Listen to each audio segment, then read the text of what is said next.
Okay student, तो पिछले class में इलेक्ट्रोस्टैट में हम लोग देख रहे थे dipole moment, is it right? और यहाँ तक तो डेरिवेशन किए हुए थे। तो potential due to dipole moment का फंक्शन मिला Vp equal to P/4 cos theta, where P is the what? Dipole moment of dipole, right? Magnitude of dipole moment, is it right? P यहाँ पे क्या था? P यहाँ पे था magnitude of dipole moment, correct ना?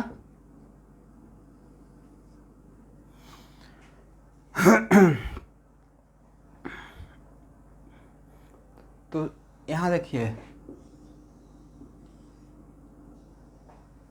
तो आपने देखा जो ब्रैकेट मैंने दे दिया वो पॉजिटिव रहेगा।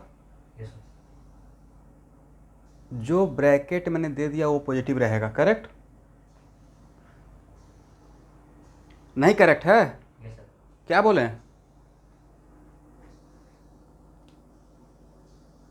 करेक्ट है। तो इसका मतलब है कि साइन ऑफ पोटेंशियल कि कहाँ पे नेगेटिव होगा कहाँ पे पॉजिटिव होगा वो किसके हाथ में चला गया है? कौन डिसाइड करेगा? Cos theta, right? और ये डिसाइड करना भी चाहिए था, बड़ा लॉजिकल बात है। आप यहाँ देखिए, मैं थोड़ा रफ वर्क करना चाहता हूँ यहाँ पे। कुछ मान लेते हैं कि आपके पास -1 कूलम है, अब +1 कूलम है, राइट? और इन दोनों के वजह से कहीं पे अगर पोटेंशियल निकालते हैं तो यहाँ देखिए, इस लाइन पे ये है परपेंडिकुलर बाइसेक्टर। खुद दिमाग दौड़ाइए, परपेंडिकुलर बाइसेक्टर पे तो दोनों का डिस्टेंस सेम रहेगा और चार्ज सेम है, तो जितना नेगेटिव पोटेंशियल उतना ही पॉजिटिव जीरो होता जाएगा। ये दो पॉइंट चार्ज पार्टिकल है, बट इस लाइन के इधर रहेंगे। इट इज़ वेरी बड़ा इंटरेस्टिंग है। इस लाइन के अगर इस तरफ रहते हैं तो इसका डिस्टेंस कम रहेगा, इसका डिस्टेंस ज़्यादा रहेगा, राइट? लॉजिकल बात। तो इसका डिस्टेंस ज़्यादा रहेगा तो पॉजिटिव पोटेंशियल का वैल्यू ज़्यादा रहेगा, नेगेटिव पोटेंशियल का वैल्यू कम रहेगा, राइट? तो ओवरऑल पॉजिटिव हो जाएगा, ओवरऑल पॉजिटिव। और इस लाइन के इधर अगर आ जाते हैं कोई पॉइंट पे, चाहे यहाँ, इस लाइन पर परपेंडिकुलर बाइसेक्टर के इस तरफ, तो इस चार्ज पार्टिकल से डिस्टेंस कम रहेगा, इसे डिस्टेंस ज़्यादा रहेगा। क्या मैं सही बोला? तो नेगेटिव पोटेंशियल का वैल्यू ज़्यादा रहेगा, पॉजिटिव पोटेंशियल का वैल्यू कम रहेगा, राइट? ओके, इसका मतलब सर आप यहाँ पे ये बताना चाहते हैं कि अगर ये मेरा डाइपोल है और ये मेरा परपेंडिकुलर बाइसेक्टर का लाइन है, राइट? इसको हटा दें तो ये तो बिना फार्मूला का पहले से ही पता हो जाता। ये मैंने चार डिपार्टमेंट में, 4 क्वाड्रेंट में डिवाइड कर दिया, 1 2 3 4, राइट? और ये है मेरा परपेंडिकुलर बाइसेक्टर का लाइन, करेक्ट? तो इस परपेंडिकुलर बाइसेक्टर के ईच एंड एवरी पॉइंट पे potential must be zero, correct ना? ये तो पहले ही प्रूफ कर चुके थे, फार्मूला भी तो ही दे रहा है। थीटा यहाँ पे 90 पुट करेंगे, लेकिन इस यहाँ पे और यहाँ पे कोई भी पॉइंट लेंगे, potential should be positive without formula. A intuition भी नहीं, प्रैक्टिकल बात हो जाएगा, राइट? बट ये फार्मूला भी तो ही बता रहा है। अगर यहाँ पे है मतलब कॉस थीटा का वैल्यू 0 से 90 के बीच में, एग्री? और अगर यहाँ है तो थीटा का वैल्यू 270 से 360 और कॉस का वैल्यू 270 से 360 के बीच में पॉजिटिव होता है, राइट? और कॉस का वैल्यू 90 से 270 के बीच में निगेटिव होता है, राइट? और आपको थीटा तो यहाँ से मेजर करना था। इसका मतलब सर यहाँ पे पोटेंशियल यहाँ पे पॉजिटिव रहेगा, यहाँ पे पॉजिटिव रहेगा, और यहाँ पे पोटेंशियल निगेटिव रहेगा, और यहाँ भी पोटेंशियल निगेटिव रहेगा। क्या मैंने सही बात बोला? ये प्रैक्टिकल भी था, और जो प्रैक्टिकल बात है वही फार्मूला भी बता रहा है, करेक्ट? हो गया ना? लेकिन इस केस में हम लोग इसका मतलब है कि यहाँ पे निगेटिव, यहाँ पे पॉजिटिव करके मैंने दिया है। अब कुछ स्टूडेंट उल्टा भी कर देंगे कि यहाँ पे पॉजिटिव यहाँ पे नेगेटिव, तो हम लोग उल्टा करके सोचेंगे, राइट? मेरा एंगल लेने का तरीका क्या था? डाइपोल मोमेंट के डायरेक्शन से मैं एंगल ले रहा हूँ, उसको रेफरेंस लाइन बना रहा हूँ। किसको रेफरेंस लाइन मैंने बना दिया? Axis of dipole moment, axis of dipole moment, correct? यहाँ तक हो गया। तो ये बात तो हम लोग को समझ में आ गया, इसलिए इस पर बहुत ज़्यादा बात करने का रिक्वायरमेंट नहीं है सर। आप कहीं भी मिलेगा तो हम लोग को साइन भी पता चल जाएगा और मैग्नीट्यूड भी पता चल जाएगा। इसके लिए क्या चाहिए, थीटा दे दीजिएगा, आर दे दीजिएगा, अब पी का वैल्यू तो निकाल लेंगे, डेटा में दिया रहेगा, राइट।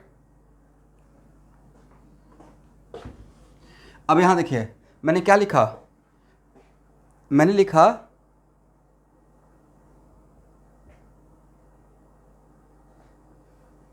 मैंने यहाँ पे लिखा है कि V P is the function of theta as well as are.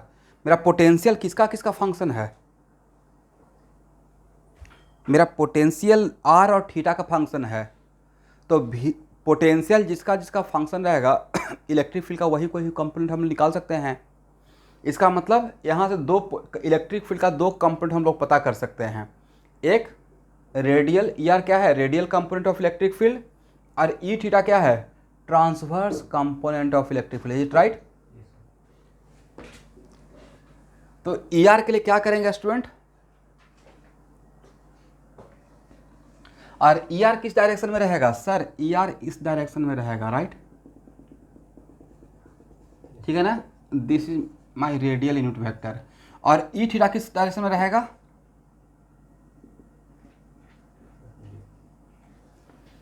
Radial unit vector से 90 डिग्री लेते हैं anti clockwise, is it right.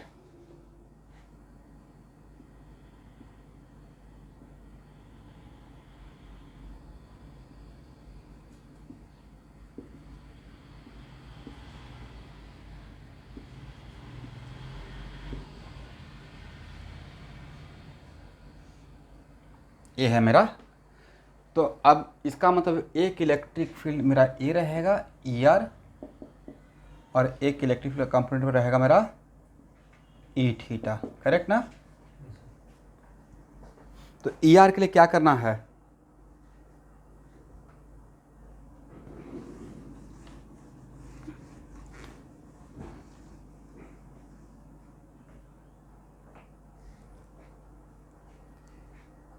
ये किसका क्वेश्चन है, सुबह हम आपको उस दिन बोला था ना कि सर्कुलर मोशन के प्लेलिस्ट फाइल में मिलेगा, आपको मांगना चाहिए था क्लास के बाद। और मैं वहाँ पे बोला भी था कि एच सी वर्मा में भी सर्कुलर मोशन में दिया हुआ है। तो जो बोलते हैं ना, जो चीज़ आप नहीं जानते हो और टीचर क्लास में बोल रहे हैं उसको फॉलो कर लेना है, राइट।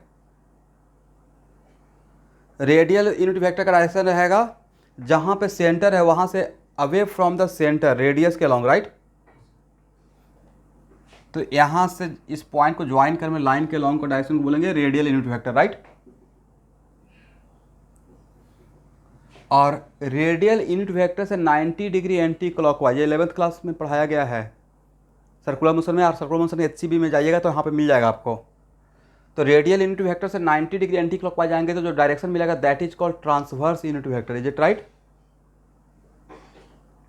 ओके, अब नेक्स्ट क्वेश्चन है ई आर के लिए क्या करते थे, ई एक्स के लिए क्या करते थे, minus D V by D X. वैसे ही ई आर के लिए क्या करेंगे,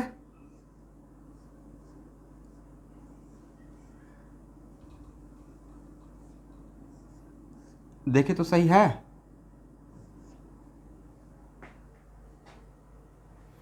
बट यहाँ पे क्या कांस्टेंट मानकर, थीटा को कांस्टेंट मानकर ना इस लाइन पे जाते रहेंगे तो थीटा क्या रहेगा, वेरिएबल या कांस्टेंट, कांस्टेंट रहेगा। तो क्या हो जाएगा, E R equal to fast 1/r² का डिफ्रेंसिएशन क्या मिलेगा,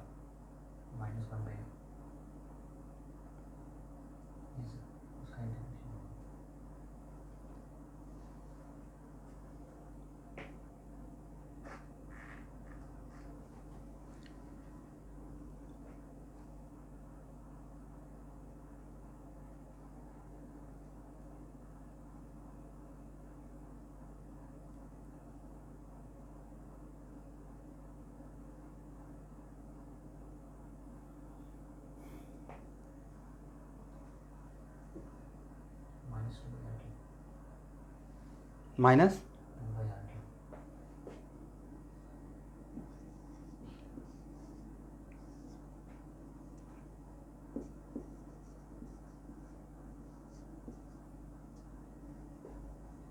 माइनस माइनस बिकम्स प्लस ना,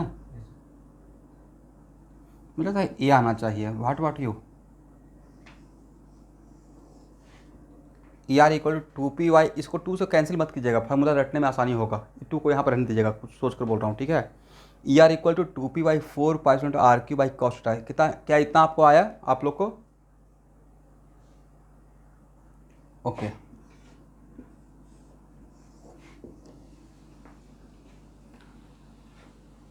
और ई थीटा इक्वल टू क्या कीजिएगा?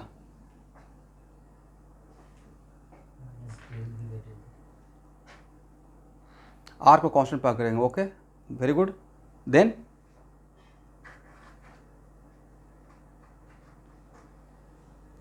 आगे बोलना है, आर को तो कांस्टेंट पढ़ के ई थीटा इक्वल टू करेंगे क्या? बोलना है भाई। राजन कुमार तुम भी यहाँ पे बैठे रहते हो, क्या प्रॉब्लम है तुम लोगों को? तो बोलना है ना, क्या सोच रहे हो, वही तो मुझे सोचना है, पूछना है। ई थीटा इक्वल टू क्या लिखें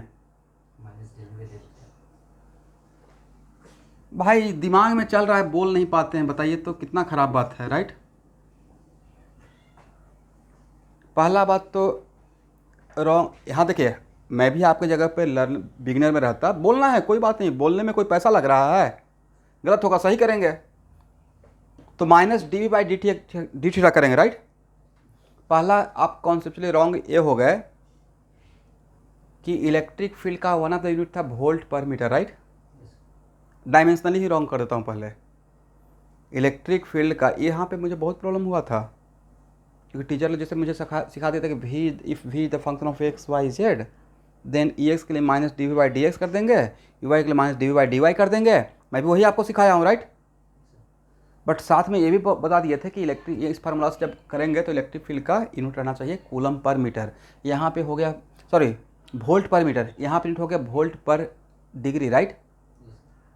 पर रेडियन हो गया, करेक्ट ना। तो क्या डायमेंशनली सही रहा? उसके बाद HCB में देखिएगा तो E theta equal to -1/r del V by D theta लिखा हुआ है। HCB सबके पास सेकंड वॉल्यूम है, जब देख लीजिए इलेक्ट्रोस्टेट में। देखिए तो डाइपोल का जहाँ पे डेरिवेशन है वहाँ पे ई थीटा इक्वल टू ये लिखा हुआ है।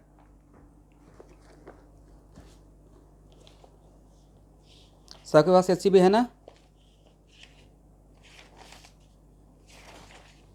डाइपोल का जहाँ पे डेरिवेशन है तो वहाँ पे लास्ट में जाइएगा तो देखिए E theta equal to -1/r D V by D theta है।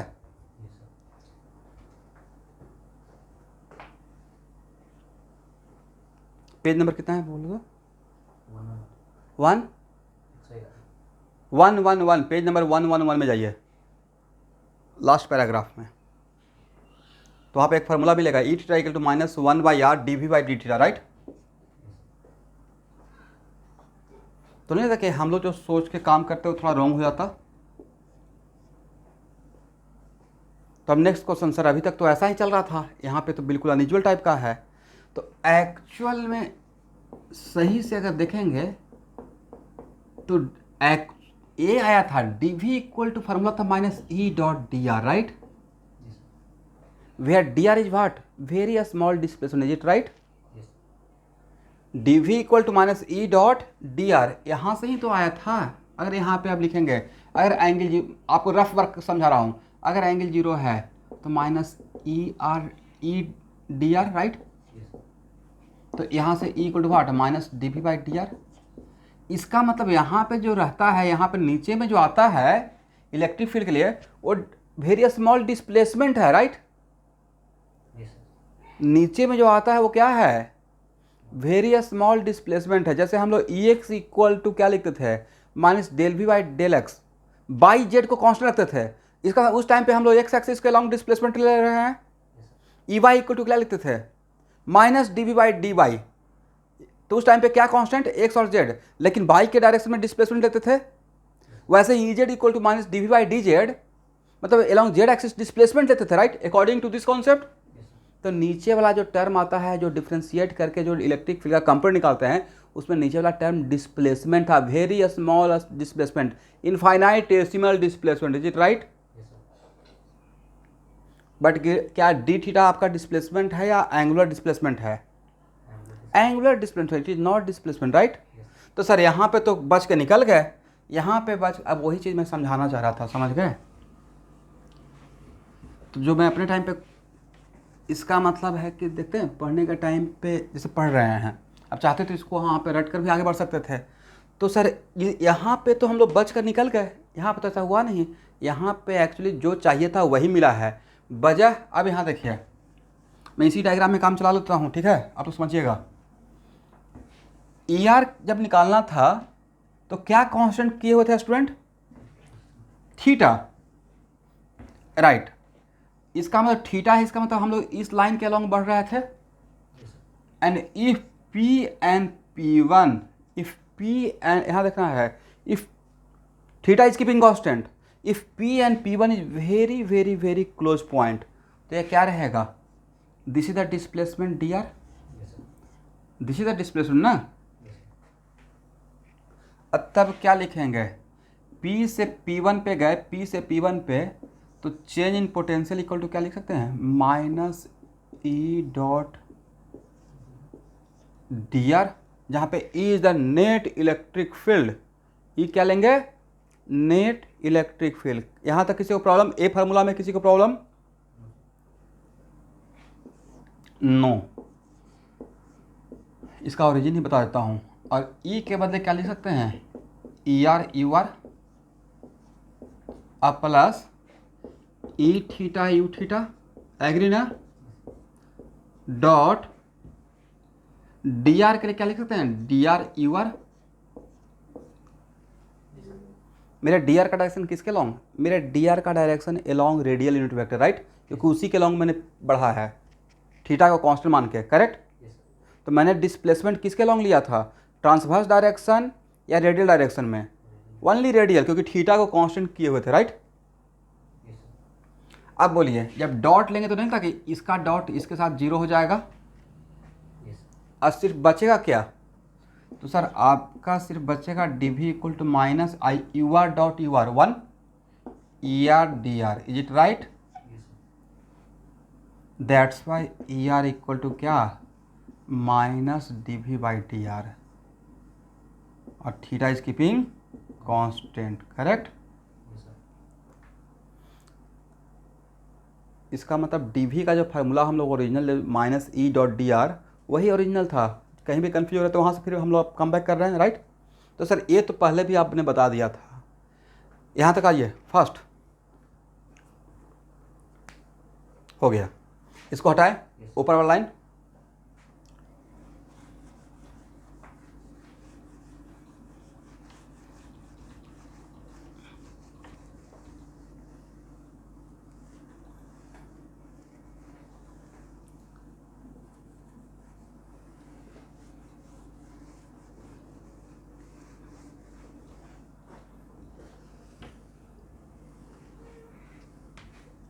हो गया ना।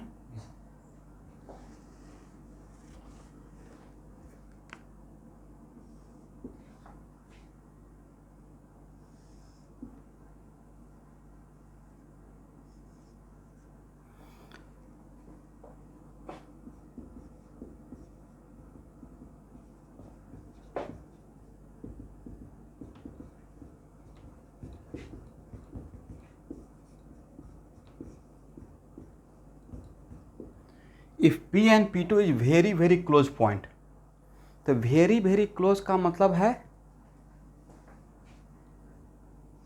और इसको मिला दीजिए, तो वेरी वेरी क्लोज का मतलब क्या रहेगा? ये एंगल कितना रहेगा? थीटा, या नाउ बिकम्स डी थीटा। और इस डिस्प्लेसमेंट का नाम मैंने dr डैश दे दूं, इसको नाम dr दिए हैं तो इसका नाम dr डैश दे देते हैं, राइट। और तब जब P से P2 पे गए हैं, P से P2 पे, तब भी तो चेंज इन पोटेंशियल रहेगा। तो when we are moving dv कहाँ से कहाँ के बीच का?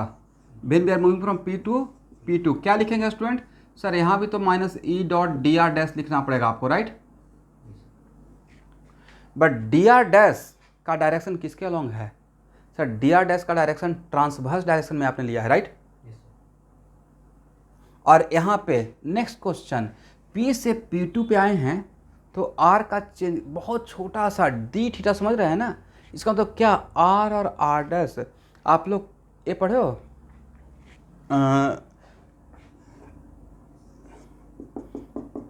दिस वन,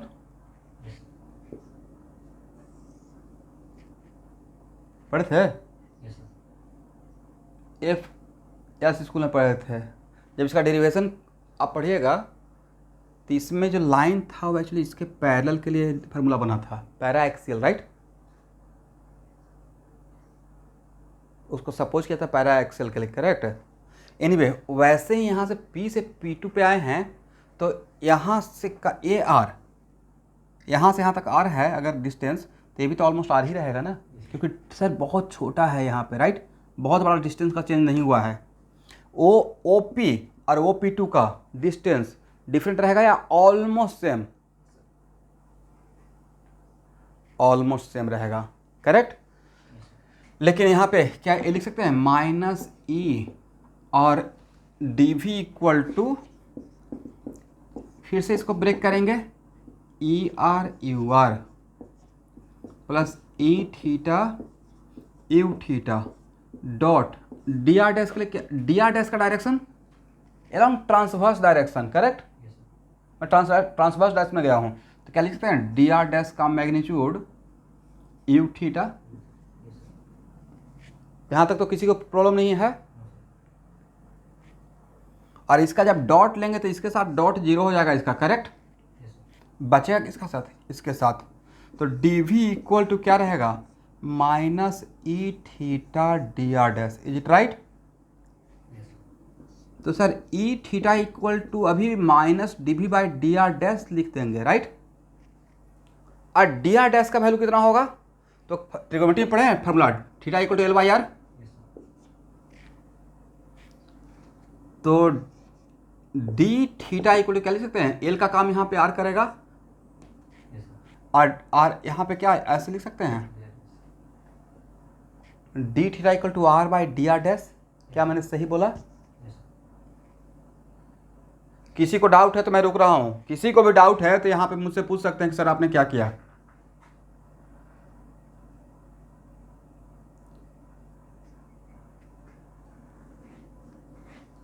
ये फार्मूला तो पक्का जानते होंगे ट्रिगोनोमेट्री में, राइट? करेक्ट ना? अगर मान लेते हैं कि ए आर है और ए एल है, ए थीटा है, तो थीटा इक्वल टू हम लोग एल बाई आर लिखते हैं, करेक्ट? चलिए अब अगर थीटा के जगह पे डी थीटा रहेगा तो हम लोग एल के जगह पे क्या लिखेंगे डी एल और बाई आर, आर को सेम रखते हैं, ठीक है? बस इस थीटा को कम करते गए, चलेगा, राइट? तो यहाँ पे मेरा डीएल का काम कौन करेगा, डी आर डैश। तो क्या डी थीटा के लिए लिख सकते हैं D R dash by R. तो भाई डी आर डैश के लिए क्या हो जाएगा आर डी थीटा हो सकता है, क्योंकि मुझे यहाँ पे डी आर डैश पुट करना था, इज इट राइट? तो अब समझ में आ गया कि actually 1 by R D theta क्यों लिखा जाता है।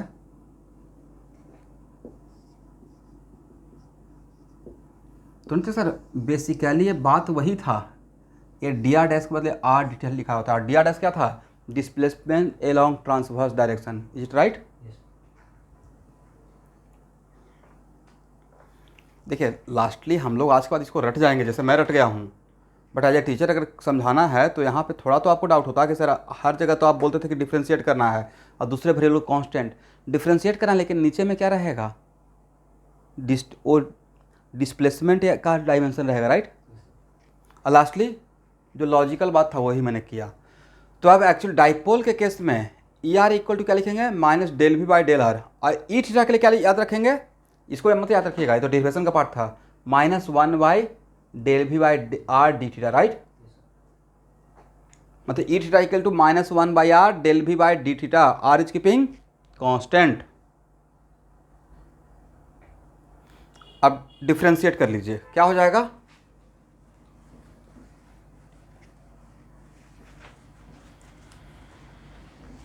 कॉस थीटा का डिफ्रेंशिएशन कितना होता है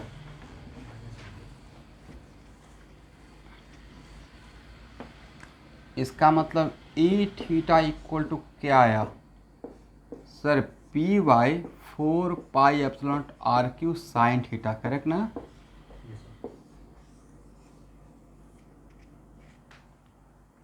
और ई आर कितना आया था, 2p/4πε/r³ cos थीटा, करेक्ट। यहाँ तक आ जाइए, इस पार्ट को हटाए।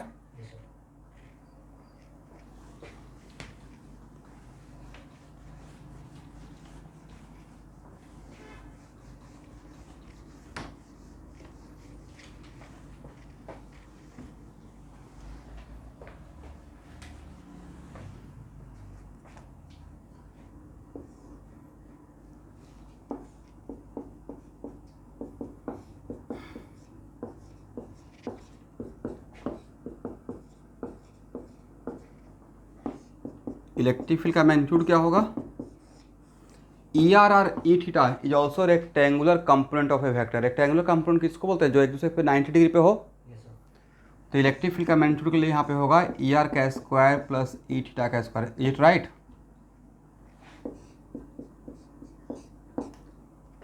जब स्क्वायर की जगह तो कौन सा टर्म बाहर निकाल सकते हैं, क्या इस टर्म को बाहर निकाल सकते हैं, p/4πε/r³। सबसे पूछते हैं क्या इस टर्म को बाहर निकाल लें। रूट के अंदर क्या बचेगा,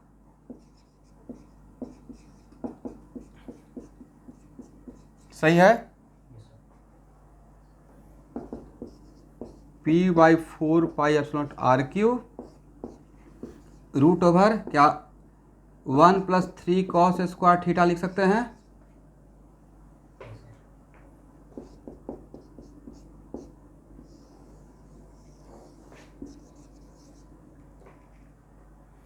चलिए अब यहाँ से एक ऑब्जेक्टिव पूछा जाएगा। यहाँ देखिए ऑब्जेक्टिव ए पूछ लिया जाएगा, यहाँ तक देख लिए ना।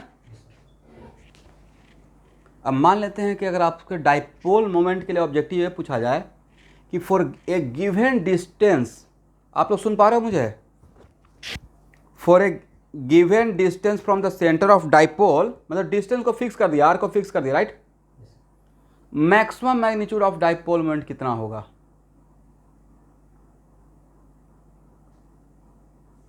तो बाहर वाला टर्म कांस्टेंट कर दिया ना, तो भाई वेरिएबल के नाम पे क्या रहा, एक क्वेश्चन में 10 मिनट सेकंड सिर्फ लगना चाहिए था।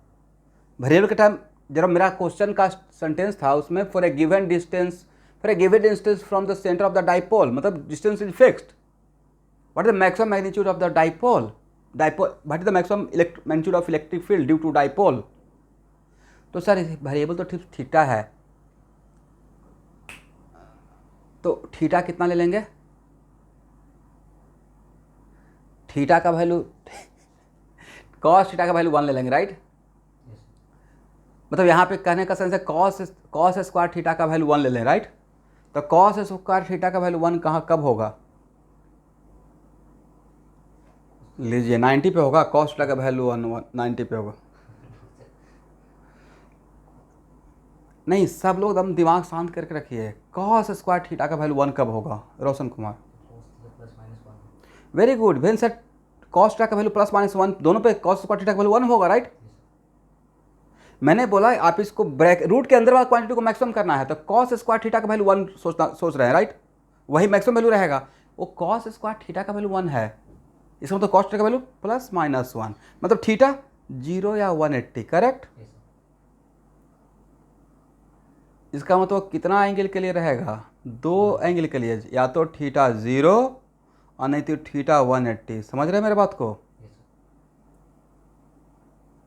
बाकी सारे लोग जो भी ऑनलाइन ज्वाइन किए हुए हैं, मैंने क्या बोला आपको समझ में आया। मैं इसको कंक्लूड करूंगा, एक मिनट। तो सर थीटा का वैल्यू 2 रहेगा, 0 और 180। इसका मतलब है कि maximum magnitude for a given distance from the centre of the dipole, electric field का मैक्सिमम मैग्नीट्यूड होगा sir along the direction of dipole moment, right. और हर डायरेक्शन का 2 डायरेक्शन, एक पॉजिटिव डायरेक्शन एक नेगेटिव डायरेक्शन, तो डाइपोल मोमेंट का direction एक तो रहेगा डाइपोल मोमेंट के डायरेक्शन के पॉइंट पे, तब थीटा जीरो रहेगा, एक उसका अपोजिट डायरेक्शन में सेम डिस्टेंस पे मैक्सिमम मैग्नीट्यूड होगा। Is it right? बजाय क्या कि सर दो पोजीशन मिला ना, एक थीटा इक्वल टू 0 एक थीटा इक्वल टू 180, दोनों के लिए कॉस स्क्वायर थीटा का वैल्यू 1 मिलेगा। राइट? तो ये ऑब्जेक्टिव रहेगा तो पकड़ में आ जाएगा। चलिए, और वो वैल्यू कितना रहेगा सर? वो वैल्यू रहेगा, बोलिए,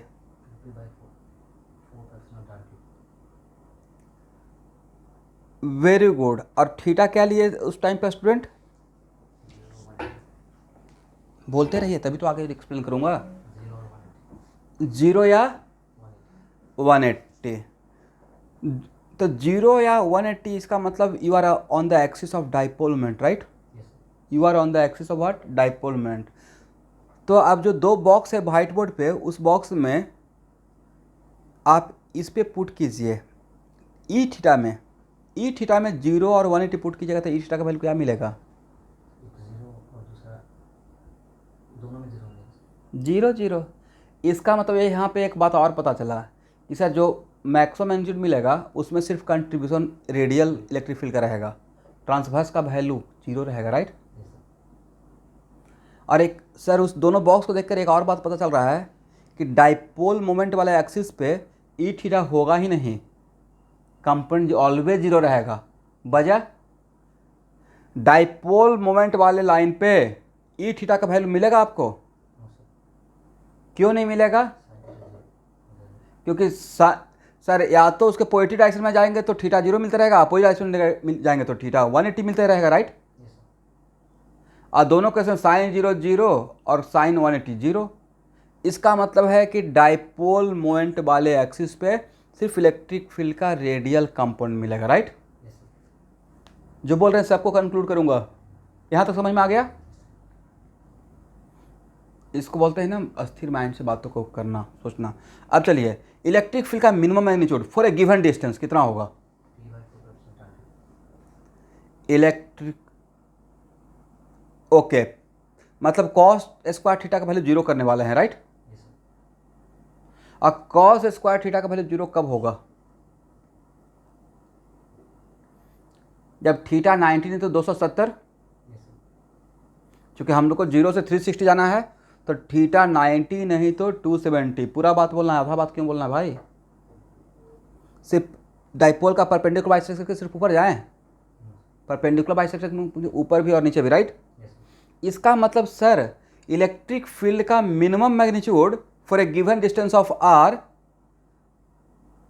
परपेंडिकुलर बाइसेक्टर पे होगा। राइट? परपेंडिकुलर, मैं नहीं बोल रहा हूँ, इक्वेशन बोल रहा है, परपेंडिकुलर बाइसेक्टर पे होगा। Is it right? अब यहाँ पे मिनिमम देख लिए फॉर ए गिवन डिस्टेंस, अब वहाँ उन दोनों बॉक्स को देखना है। सर उन दोनों बॉक्स में परपेंडिकुलर बाइसेक्टर पे कौन सा कंपोनेंट 0 रहेगा? ई आर 0 रहेगा। सिर्फ कौन सा कंपोनेंट रहेगा? E theta. इसका मतलब परपेंडिकुलर बाइसेक्टर पे जो इलेक्ट्रिक फील्ड रहेगा वो किसके डायरेक्शन के लॉन्ग रहेगा? वल्ली उसका ट्रांसवर्स कंपोनेंट बचा। इसका तो टोटल का टोटल एक कुछ ऐसा नहीं हो गया कि प्रोजेक्टाइल मोशन में मैक्सिमम डिस्टेंस सबसे हाईएस्ट पॉइंट पे बाइक कंपोनेंट वेलोसिटी का 0 हो जाता है, सिर्फ एक्स कंपोनेंट बचता है। तो इलेक्ट्रिक फील्ड है, सॉरी वेलोसिटी है, उसका एक्स कंपोनेंट ही बचा हुआ है। राइट? और एक्स का मतलब, इसका मतलब नेट वेलोसिटी का डायरेक्शन अलोंग एक्स एक्सिस। वही बात यहाँ पे है कि परपेंडिकुलर बाइसेक्टर पे तो कुछ भी हो ई आर तो 0 ही मिलेगा। राइट? और जब ई आर 0 मिलेगा तो सिर्फ बचेगा क्या? E theta. इसका तो सारा का सारा इलेक्ट्रिक फील्ड डायरेक्शन किसके अलोंग रहेगा? ट्रांसवर्स डायरेक्शन रहेगा। करेक्ट? ट्रांसवर्स एक्सिस के अलोंग रहेगा, ट्रांसवर्स डायरेक्शन में रहेगा। करेक्ट ना? चलिए, और उसका वैल्यू कितना था? तो सर मैंने ऑब्जर्व किया कि for a given distance minimum magnitude रहता है इलेक्ट्रिक फील्ड का P/4 π0 r3। राइट? और for a given distance maximum magnitude रहता है 2P/4 π0 r3। राइट? एक्चुअली यही ऑब्जेक्टिव एक बार पूछा हुआ था। ऑब्जेक्टिव यह पूछा हुआ था कि अगर डिस्टेंस को फिक्स कर दिया जाए तो डाइपोल मोमेंट के एक्सिस पे जो इलेक्ट्रिक फील्ड का मैग्नीट्यूड मिलेगा और सेम डिस्टेंस के लिए परपेंडिकुलर बाइसेक्टर पे जो इलेक्ट्रिक फील्ड का मैग्नीट्यूड मिलेगा उसके बीच में क्या रिलेशन रहेगा, तो एक्सिस पे जो मिलेगा उसका मैग्नीट्यूड डबल रहेगा with respect to what, perpendicular bisector पे, but for a given distance. क्या मैंने सही बोला? चलिए यहाँ तक हो गया ना।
डाइपोल मोमेंट,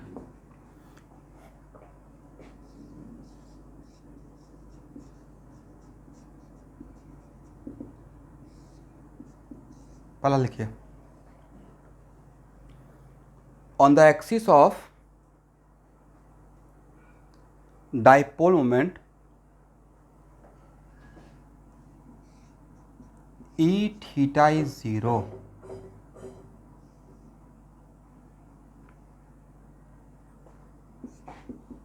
रीजन क्या लिखिएगा, वजह है थीटा या तो 0 रहता है नहीं तो 180 रहता है, और दोनों केस के लिए साइन थीटा का वैल्यू क्या रहता है, 0, करेक्ट।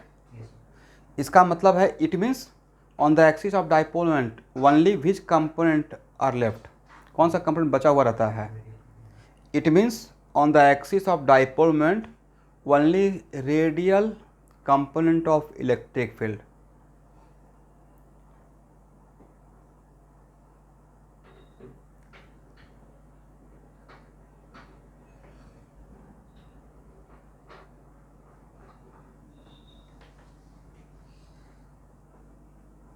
यहाँ देखिए,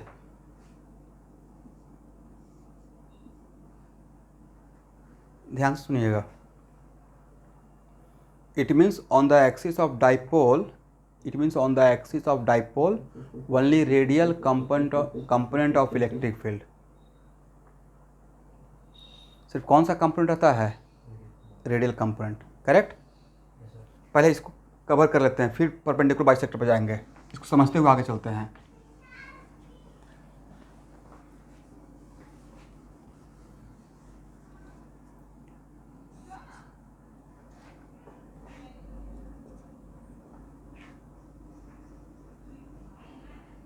एक मैंने पॉइंट लिया, पॉइंट ए पे इलेक्ट्रिक फील्ड का डायरेक्शन किधर रहेगा, राइट और लेफ्ट की तरह में बताइएगा, टुवर्ड्स राइट या टुवर्ड्स लेफ्ट, सिर्फ डायरेक्शन चाहिए, मतलब इलेक्ट्रिक फील्ड ऐसे रहेगा, करेक्ट, नेट इलेक्ट्रिक फील्ड ना, यही रहेगा वजह, वो समझ में आ गया, ई थीटा तो 0 है। अच्छा, अगर मैं एक पॉइंट बी लिया, बी पॉइंट आप लोग को नजर आ रहा है, इस पे इलेक्ट्रिक फील्ड का डायरेक्शन बताइए, टुवर्ड्स लेफ्ट या टुवर्ड्स राइट,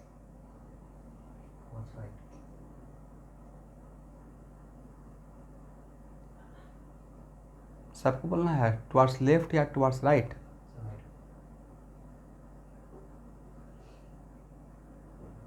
एनीवन जिनको लग रहा है towards left,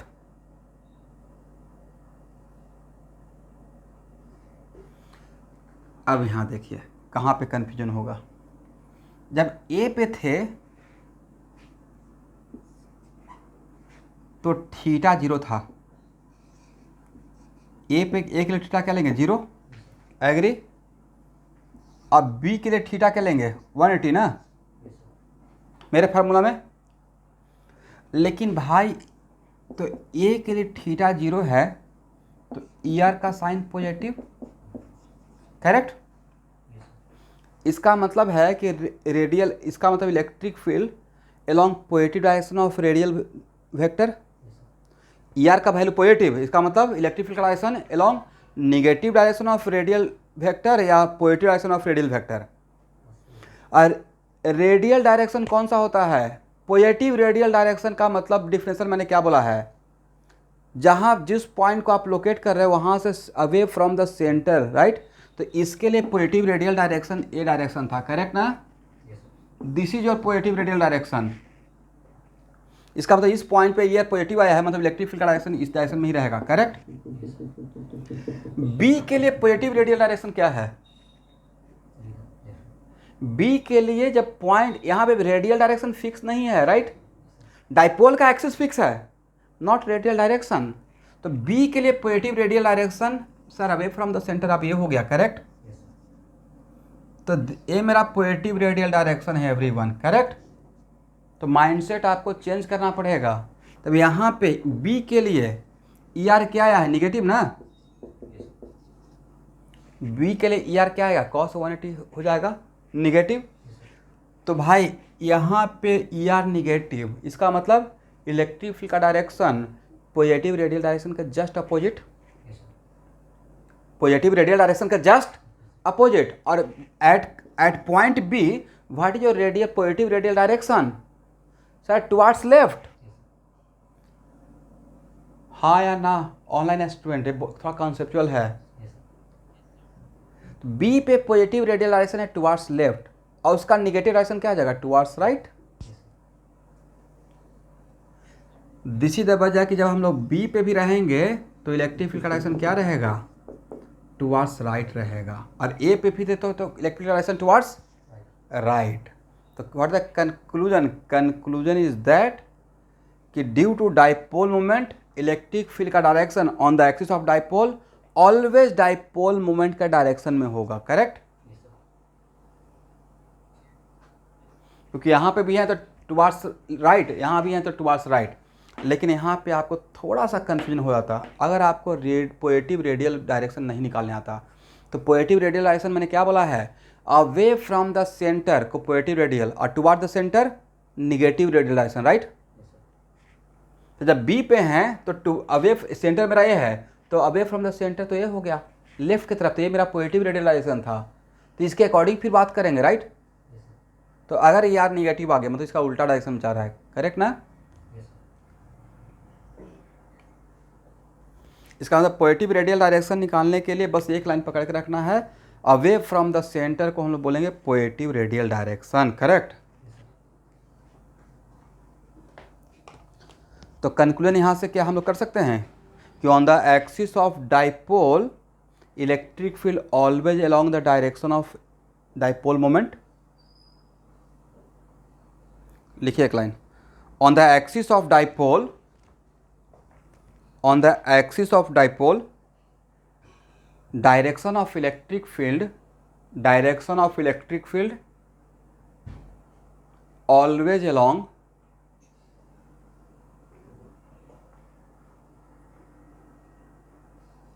direction of dipole moment।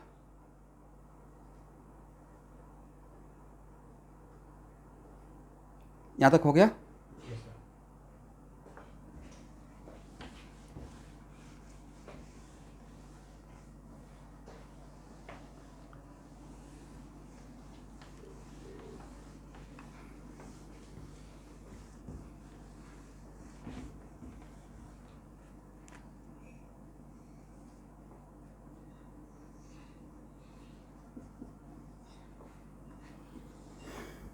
यहाँ देखिए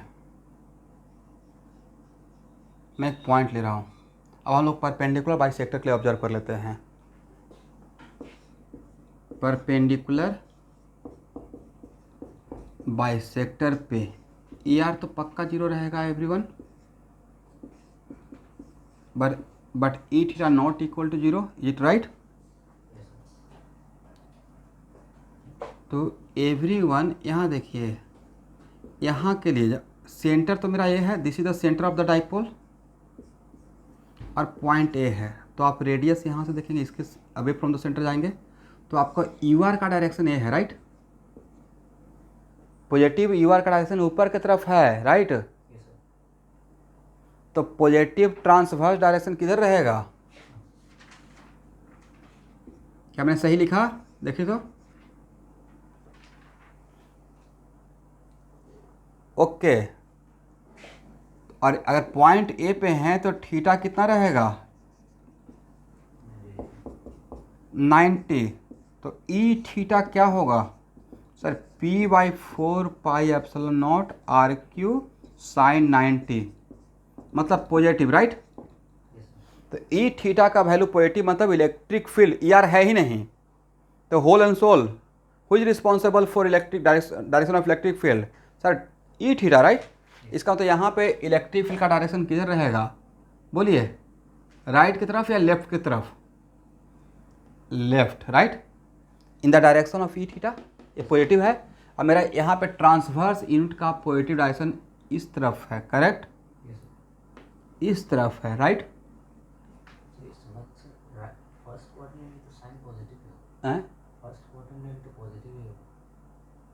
क्वाड्रेंट पे जा ही नहीं रहा हूँ ना मैं, तो परपेंडिकुलर लाइन पे हूँ, तो मुझे उससे मतलब ही नहीं। मुझे ई थीटा का वैल्यू पॉजिटिव आ गया है, राइट। तो ई थीटा का वैल्यू पॉजिटिव मतलब डायरेक्शन किसके long? Positive direction of transverse direction, positive direction of, यहाँ पे क्वाड्रेंट में नहीं डिवाइड कर रहे हैं, यहाँ पे मेरे ई थीटा पॉजिटिव आने का मतलब है कि मेरा इलेक्ट्रिक फील्ड का डायरेक्शन किसके डायरेक्शन में रहेगा? सर जो आपका ट्रांसवर्स डायरेक्शन का पॉजिटिव डायरेक्शन रहेगा, इज इट राइट? और या इस पॉइंट के लिए रेडियल डायरेक्शन कौन सा? ऊपर की तरफ। और ट्रांसवर्स डायरेक्शन कौन सा? लेफ्ट की तरफ। क्यों? क्योंकि ये transverse direction, positive transverse direction का ये डेफिनेशन था, करेक्ट। ठीक है ना? दैट्स वाई यहाँ पे इलेक्ट्रिक फील्ड किधर रहेगा, इसको मैं प्रैक्टिकली भी प्रूफ कर दूंगा। तो इलेक्ट्रिक फील्ड का डायरेक्शन यहाँ पे रहेगा, इस यहाँ से यहाँ तक, करेक्ट। तो इस पॉइंट पे, यहाँ देखिए, सेंटर से ऊपर के हर पॉइंट पे इलेक्ट्रिक फील्ड का डायरेक्शन टुवार्ड्स लेफ्ट रहेगा। क्या मैं सही हूँ? सेंटर से ऊपर के हर पॉइंट पे। चलिए, बाद में डायग्राम दिखाने में हम लोग को हेल्प मिल जाएगा, राइट। अब एवरीवन यहाँ देखिए, अगर हम लोग पॉइंट बी पे बात करते हैं तो पी के लिए positive radial direction for point B, what is your positive radial direction? Radial direction भाई, radial direction without taking so much pressure. Radial direction away from the centre. Positive radial direction 10 बार बोलना है, आज class खत्म करेंगे, घर पे जाके 10 बार बोल देना है, ठीक है। Positive radial direction away from the centre. कोई प्रॉब्लम है? ये हो गया मेरा पॉजिटिव रेडियल डायरेक्शन। और पॉजिटिव ट्रांसवर्स डायरेक्शन कैसे निकालते हैं? बोलिए बोलिए आप लोग।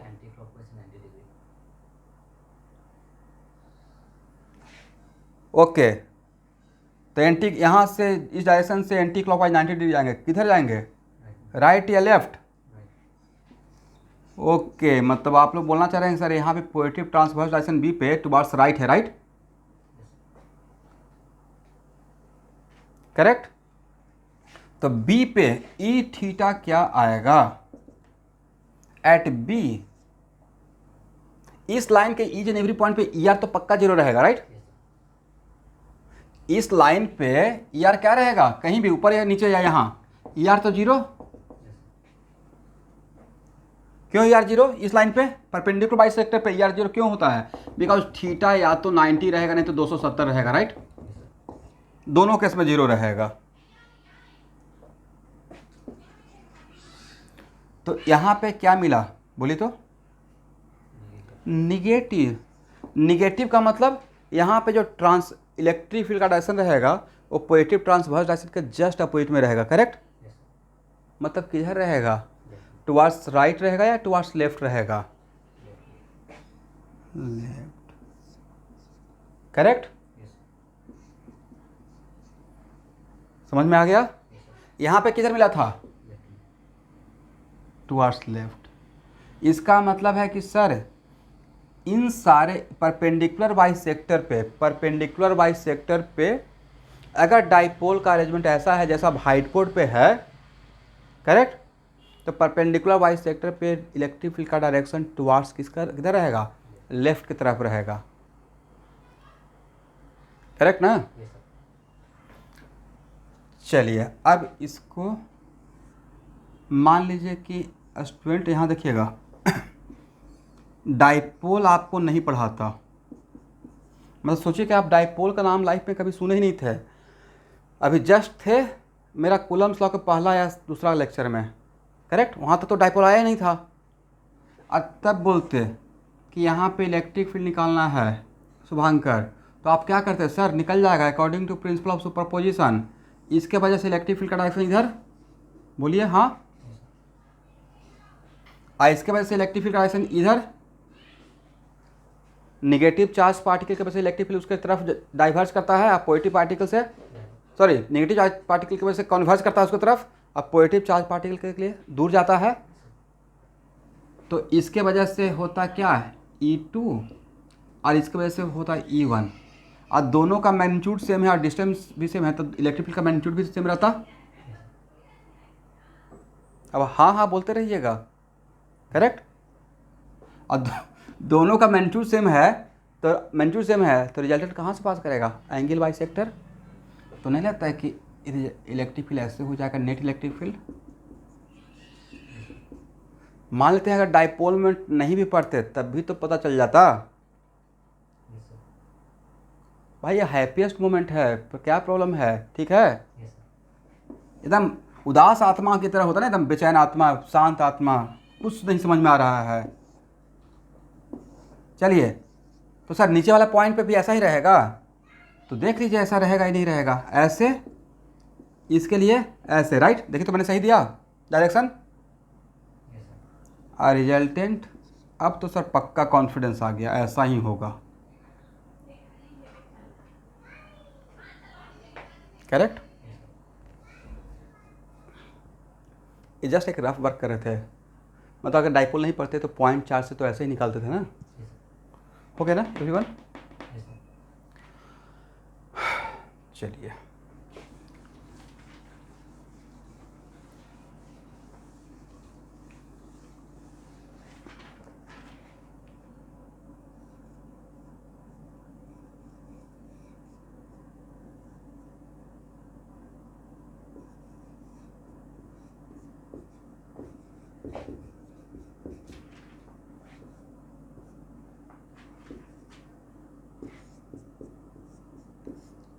देखिए तो क्या लिखे, डायरेक्शन तो पता कर लिया, मैग्नीट्यूड की बात करते हैं, तो magnitude of net electric field at perpendicular bisector के लिए हम आप यही लिखिएगा ना सर, एक काम करना चाहिए ER प्लस E थीटा, और ए तो टर्म 0 रहेगा, राइट, कहाँ पे निकाल रहे हैं, परपेंडिकुलर बाइसेक्टर पे, राइट, तो क्या लिखेंगे, क्या लिखें, करेक्ट, तो वैल्यू क्या रहेगा, बोलना है P/4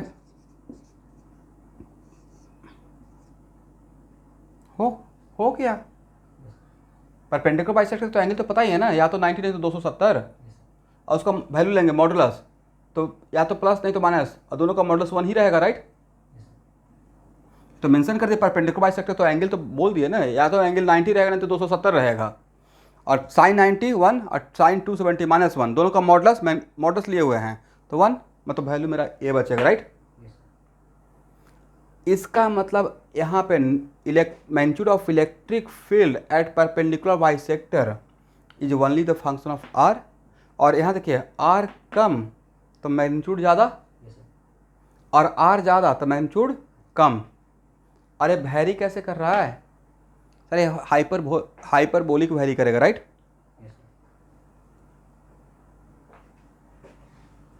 चलिए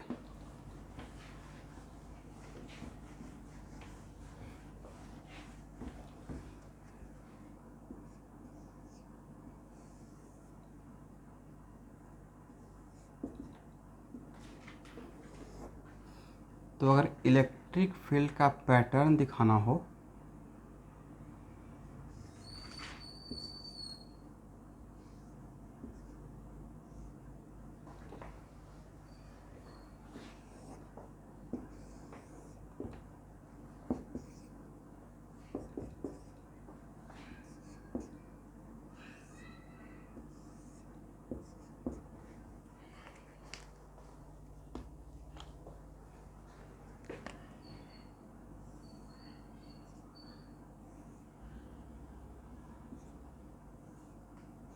लेंथ ऑफ एरो क्या इंडिकेट करता है? Magnitude, right?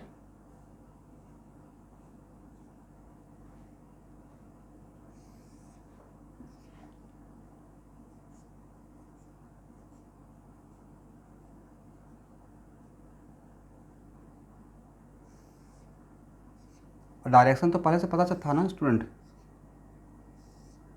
ये ऑलवेज ऐसे रहेगा। तो क्या देखिए, तो इलेक्ट्रिक फील्ड का पैटर्न इस परपेंडिकुलर बाइसेक्टर पर मैंने सही दिखाया। यहाँ से ऊपर जा रहे थे, length of arrow electric field का मैं कम क्यों कर रहा हूँ सर? मैग्नीट्यूड कम हो रहा है, राइट, ड्यू टू आर। तो मैक्सिमम मैग्नीट्यूड यहाँ पर रहेगा नहीं।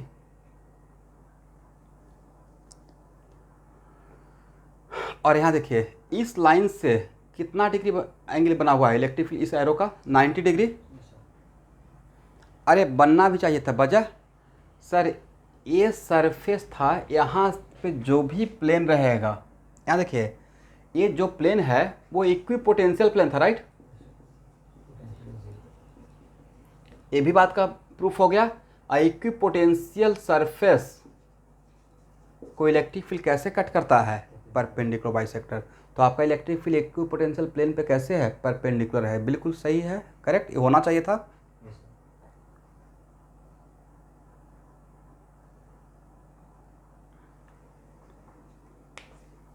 ठीक है ना?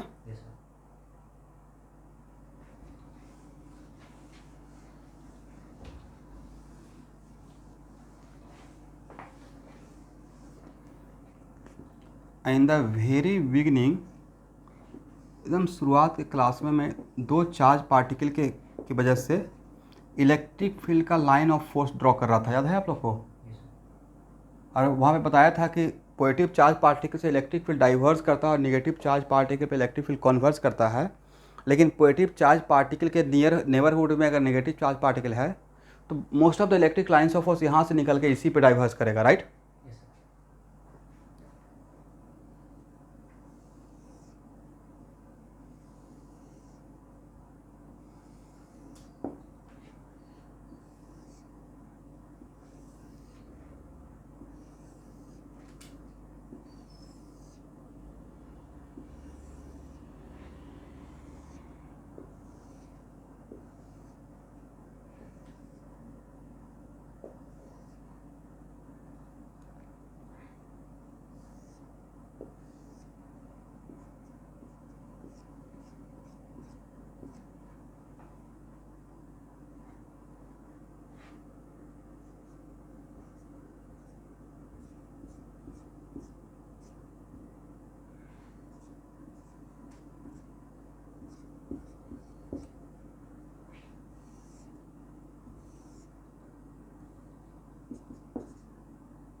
और इलेक्ट्रिक लाइन्स ऑफ फोर्स यहाँ देखना है, इलेक्ट्रिक लाइन्स ऑफ फोर्स किसी पॉइंट पे अगर इलेक्ट्रिक फील्ड निकालना है तो वहाँ पर टेंजेंट ड्रॉ करते थे।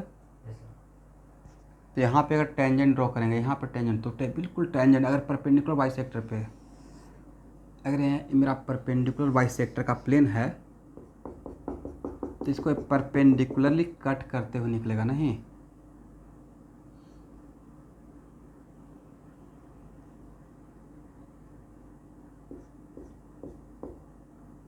और यहाँ का टेंजेंट बिल्कुल इस पर टेंजेंट कीजिएगा तो परपेंडिकुलर ही रहेगा।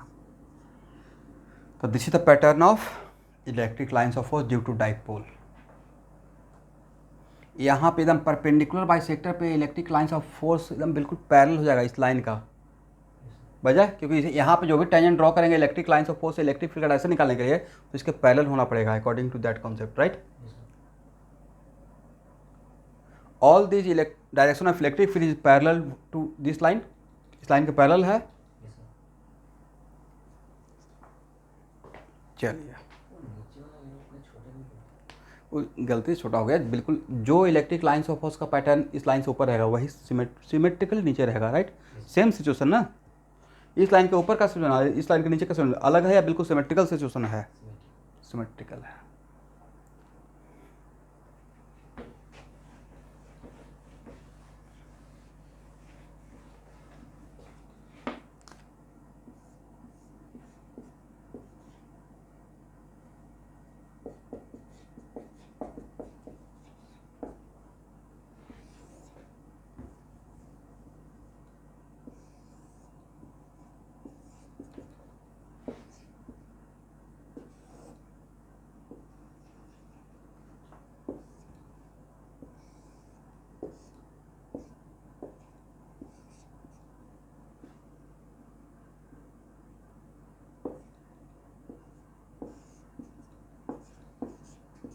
मान लेते हैं कि सेंटर ऑफ डाइपोल से सेम डिस्टेंस पे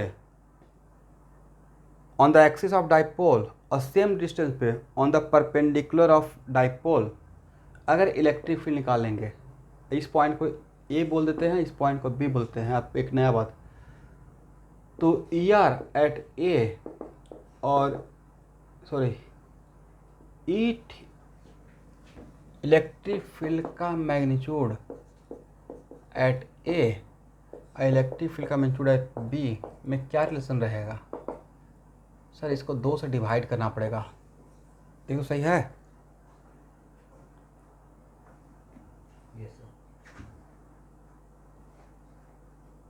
वजह सर बी पे तो मिलेगा P/4 R Q, 2P/4 R Q, right. और ए पे क्या मिलेगा? P/4 R1 Q, correct. तो नहीं रहता कि उसमें 2 रहता है, 2P रहता है, इसमें P रहेगा।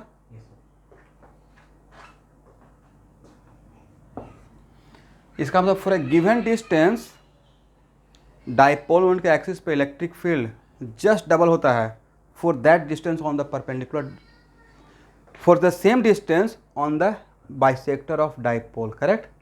सेम डिस्टेंस के लिए अगर बाइसेक्टर पे इलेक्ट्रिक फील्ड निकालिएगा उसका मैग्नीट्यूड और सेम डिस्टेंस के लिए एक्सिस ऑफ डाइपोल निकालिएगा तो इलेक्ट्रिक फील्ड यहाँ पे जस्ट डबल दिखेगा with respect to this, correct.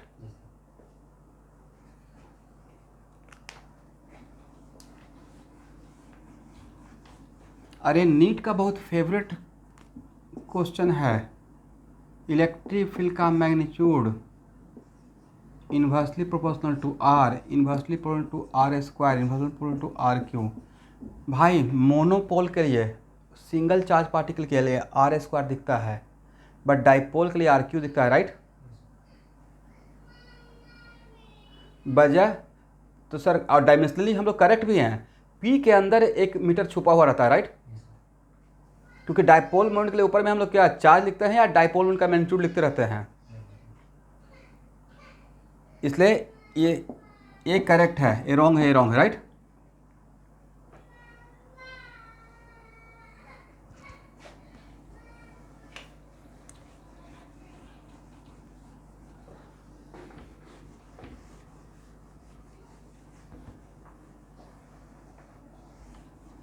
हो गया? Yes sir.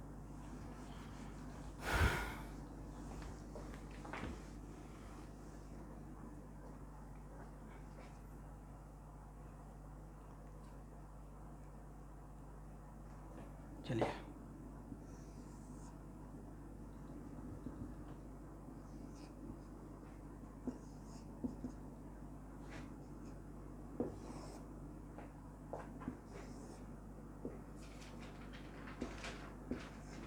अभी आप बताइए सर, एक्सिस ऑफ डाइपोल और परपेंडिकुलर बाइसेक्टर को छोड़कर बाकी कोई भी पॉइंट लीजिएगा तो वहाँ पे ई आर का वैल्यू भी मिलेगा और ई थीटा का वैल्यू भी मिलेगा, इज इट राइट? सिर्फ एक्सिस ऑफ डाइपोल पे कोई एक मिलेगा बट उन एक्सिस ऑफ डाइपोल और परपेंड इस लाइन के अलोंग और इस लाइन के अलोंग सिर्फ वन ऑफ द कंपोनेंट मिलता है, अदर देन दैट कोई पॉइंट लेंगे वहाँ पे दोनों कंपोनेंट मिलेगा। एग्री ना? तो यहाँ पे एक ई आर भी रहेगा, ई थीटा भी रहेगा, दोनों का फॉर्मूला तो आपके हाथ में है। तो रिजल्टेंट क्या रहेगा? अलोंग इस पॉइंट पे, पॉइंट पी पे electric field along E R along E theta या दोनों के बीच का according to parallelogram law, somewhere between E R and E theta, right? ये रहेगा नेट इलेक्ट्रिक फील्ड, और नेट इलेक्ट्रिक फील्ड का तो मैग्नीट्यूड आप लोगों को बता चुके हैं, ई आर का स्क्वायर प्लस ई थीटा का स्क्वायर, राइट? लेकिन ये एग्जाम में आएगा कि जो नेट इलेक्ट्रिक फील्ड है उसका एग्जैक्ट डायरेक्शन चाहिए, तो इसके साथ अगर एंगल बता देंगे तो डायरेक्शन निकल जाएगा। क्या बोलिए? तो sir tan alpha equal to क्या लिखें? E theta by E R. अब कहीं पे E R by E theta भी रहेगा तो देख लीजिएगा, शायद वो बीटा बता रहे होंगे, right? Both are equally correct, correct ना? tan बीटा इक्वल टू लिखेंगे तो क्या लिखेंगे? E R by E theta. तो अल्फा बता दें या बीटा बता दें, दोनों का मतलब मैंने डायरेक्शन बता दिया। ए और ए 90 है, अल्फा बता दी तो बीटा नहीं निकल गया। और tan अल्फा ई थीटा का वैल्यू कितना? फर्स्ट ई थीटा का वैल्यू है P by 4 pi epsilon naught R Q sine theta, is it right? और ई आर का वैल्यू है 2p by 4 pi epsilon naught R Q cos theta, is it right? ये term cancel हो गया तो tan alpha के लिए क्या मिलेगा? Sir tan theta divided by 2a मिलेगा, करेक्ट?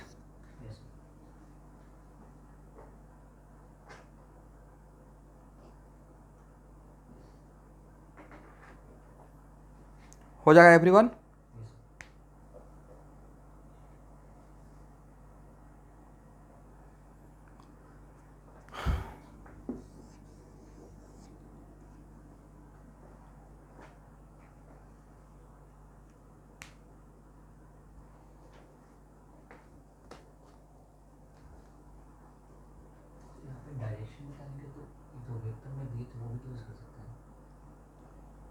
दिस वन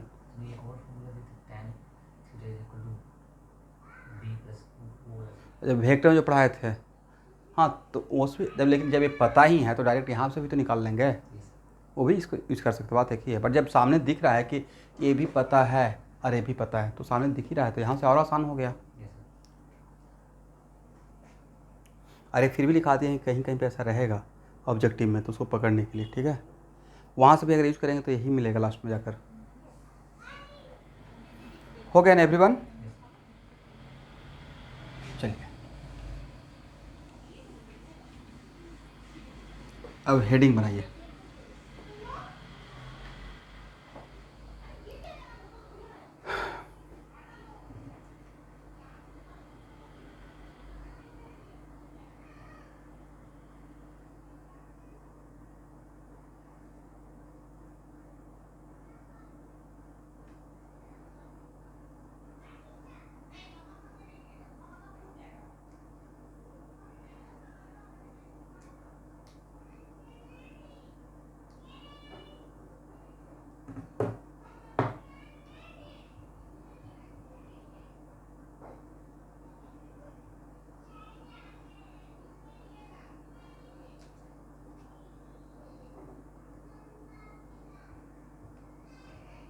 एक मिनट,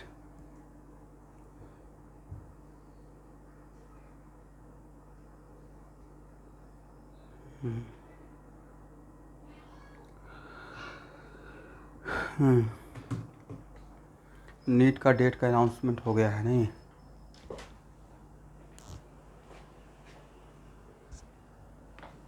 ट्वेल्थ ऑफ सितंबर।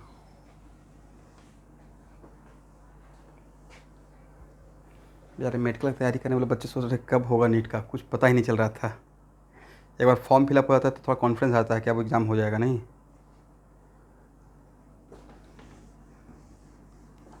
बहुत टाइम है, लेकिन कभी कभी सब कुछ का एक रिदम होता है। बहुत टाइम, देखिए करने वाला उस टाइम में भी कर लेता, नहीं लगता है बहुत सी चीज़ें खींचने से नीरस हो जाता है,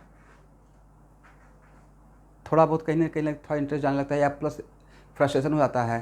हालांकि जो इसमें जो 22 स्टूडेंट रहेंगे वो तो पक्का उनको पता है कि मेडिकल का एग्ज़ाम तो पक्का होगा ही, पूरा इंडिया में मेडिकल कॉलेज में सीट खाली तो नहीं रहेगा, ऐसे ही डॉक्टर का इतना कमी है, बट वो लोग कुछ कुछ होता है ना, चलो छोड़ दो पता नहीं क्या होगा। लेकिन अब एक बार अब फॉर्म जब निकल गया, आज अनाउंसमेंट हो गया, अब वो लोग फिर से दोबारा जोश में लगेंगे।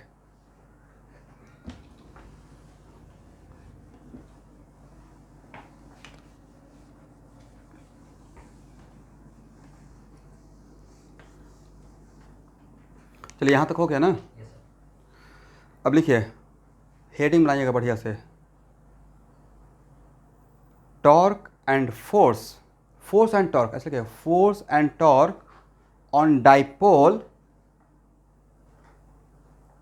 इन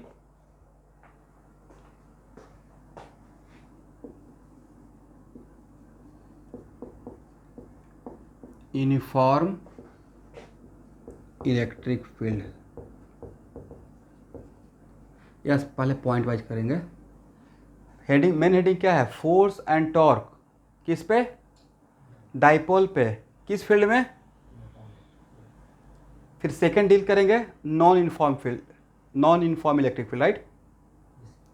यूनिफॉर्म इलेक्ट्रिक फील्ड का मतलब क्या होता है, यूनिफॉर्म इलेक्ट्रिक फील्ड का पैटर्न कैसा होता है। सर इलेक्ट्रिक फील्ड एक वेक्टर क्वांटिटी है, अगर यूनिफॉर्म बोल दिए इसका मतलब उसका मैग्नीट्यूड भी सेम रहेगा और डायरेक्शन भी सेम रहेगा, right.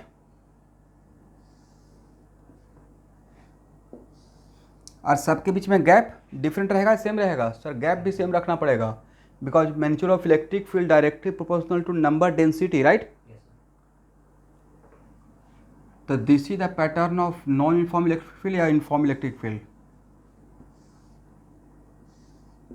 Uniform electric field.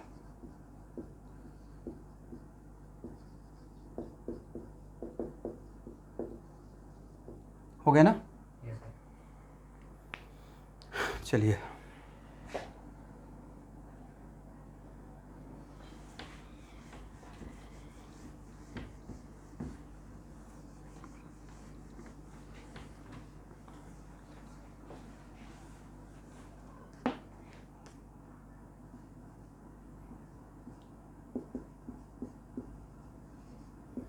Torque में पढ़ाया नहीं, लेकिन फार्मूला तो पक्का जानते होंगे आप लोग। टॉर्क का फार्मूला क्या होता है, आर क्रॉस एफ। आर क्या है,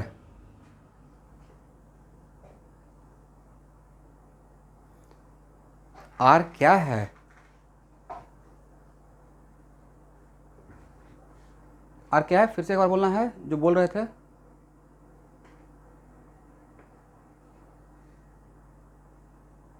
बिटवीन द,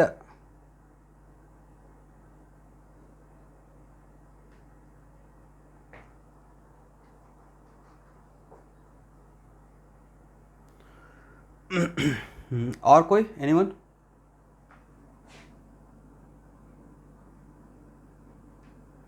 पहला चीज़, इस पर बहुत डेप्थ में बात करेंगे, this is not the correct time, but फिर भी जानना पड़ेगा। आपने देखा दो वेक्टर का जस्ट क्रॉस प्रोडक्ट है, it is just a cross product of two vector, right. और दो वेक्टर का cross product, A cross B पढ़ाया हूँ आपको। ए क्रॉस बी का डायरेक्शन निकालने के लिए कैसे क्या सिखाए थे, ए क्रॉस बी का सर आपने सिखाया था कि अगर ए है और बी है तो ए क्रॉस, अगर ये थीटा है और अगर आप मुझे ए क्रॉस बी पूछिएगा तो मैं ए से बी पे जाऊंगा, राइट। और ए से बी पे जाते हुए अगर मुझे एंटी क्लॉकवाइज आएगा, मतलब ए क्रॉस बी का डायरेक्शन जिस प्लेन में ए और बी रहेगा उसके परपेंडिकुलर आउटवर्ड रहेगा, ये राइट। और इसी में अगर बी क्रॉस ए पूछेंगे तब सर बी से ए पे जाऊंगा, तब मैंने फील किया कि मेरे आपके डायग्राम में मुझे क्लॉकवाइज घूमना पड़ रहा है। और अगर आपका वेक्टर ए और बी व्हाइट बोर्ड में है तो व्हाइट बोर्ड के रेस्पेक्ट में अभी भी परपेंडिकुलर रहेगा डायरेक्शन, बट इनवर्ड रहेगा, ये राइट। तो भाई पहला बात तो एक क्लियर होना चाहिए कि sir torque is just cross product of R and F, right. ये बात हो गया।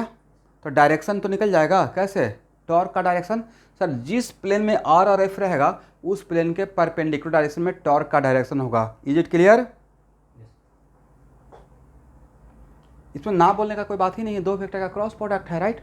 उसका डायरेक्शन जैसे वेक्टर पढ़े तो वही यहाँ पे बात बोलेंगे। ऐसा थोड़े हुआ कि वहाँ पे क्रॉस प्रोडक्ट का डायरेक्शन कुछ और बोलेंगे, यहाँ पे कुछ और बोलेंगे, कॉन्ट्राडिक्ट हो जाएगा ना बातें। बिकॉज वहाँ पे ही बोल दिए थे vector is the language of physics, उसको पढ़ रहे हैं क्योंकि फिजिक्स मुझे सीखना है। सबसे इंटरेस्टिंग बात था कि हम लोग क्या करते हैं, चीज़ों को फार्मूला पे रुकना है। तो फार्मूला में आर क्या है वो ज़्यादा इंपॉर्टेंट है। आर पोजीशन वेक्टर है, बट किसका पोजीशन किसके रेस्पेक्ट में, राइट। तो यहाँ देखिए,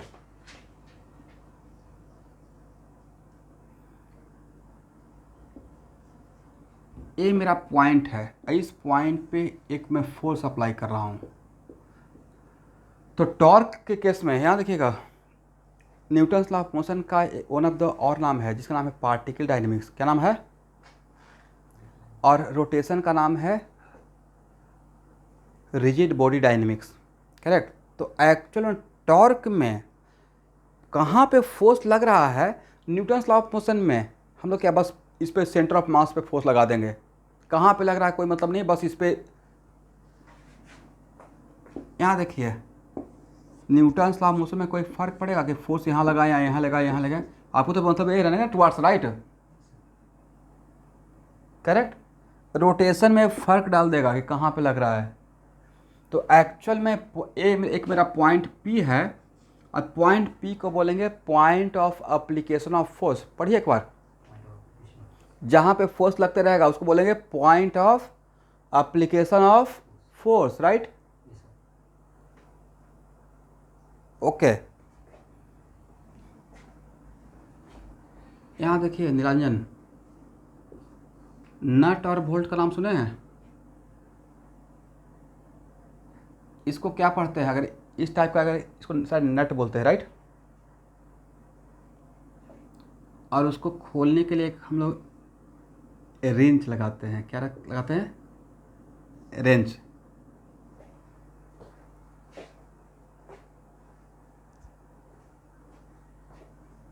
चलिए, तो उसको ओपन करने के लिए हम लोग एक रेंच लगाते हैं, रेंच नहीं। और ओपन करने के लिए क्या करते हैं, यहाँ पे फोर्स नहीं लगाते हैं, यहाँ पे फोर्स लगाते हैं, राइट। फोर्स यहाँ पे लगाते हैं और उसका इफेक्ट यहाँ पे दिखता है, घूमने लगता है, राइट। और देखते हैं कि सर जितना बड़ा इसका लेंथ रहेगा उतना ही कम एफर्ट लगाना पड़ेगा, करेक्ट। ये ऑब्जर्व कीजिएगा, प्रैक्टिकल बात है। और इसका लेंथ अगर कम रहेगा इस आर्म का तो ज़्यादा फोर्स लगाना पड़ेगा उसी चीज़ को ओपन करने के लिए, करेक्ट।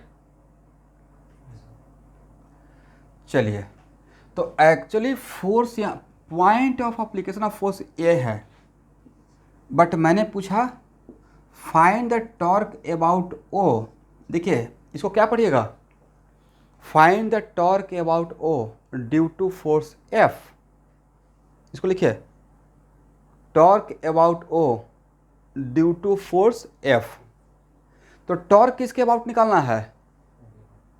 ओ के अबाउट। और किसके वजह से? इस फोर्स की वजह से, राइट। तो एक्चुअल में फार्मूला क्या है? R cross F. तो जिस फोर्स के वजह से टॉर्क निकालना है, तो किस पॉइंट के लिए हम लोग को टॉर्क सोचना है इस फोर्स की वजह से, राइट। तो एक्चुअली मैंने टास्क दिया कि मुझे इस पॉइंट के अबाउट टॉर्क निकालना है, लेकिन इस फोर्स की वजह से। तो जिस पॉइंट के अबाउट टॉर्क निकालना है पोजीशन वेक्टर वहाँ से मेजर करते हैं। और कहाँ तक मेजर करेंगे? यही मेरा आर है, और आर क्या है?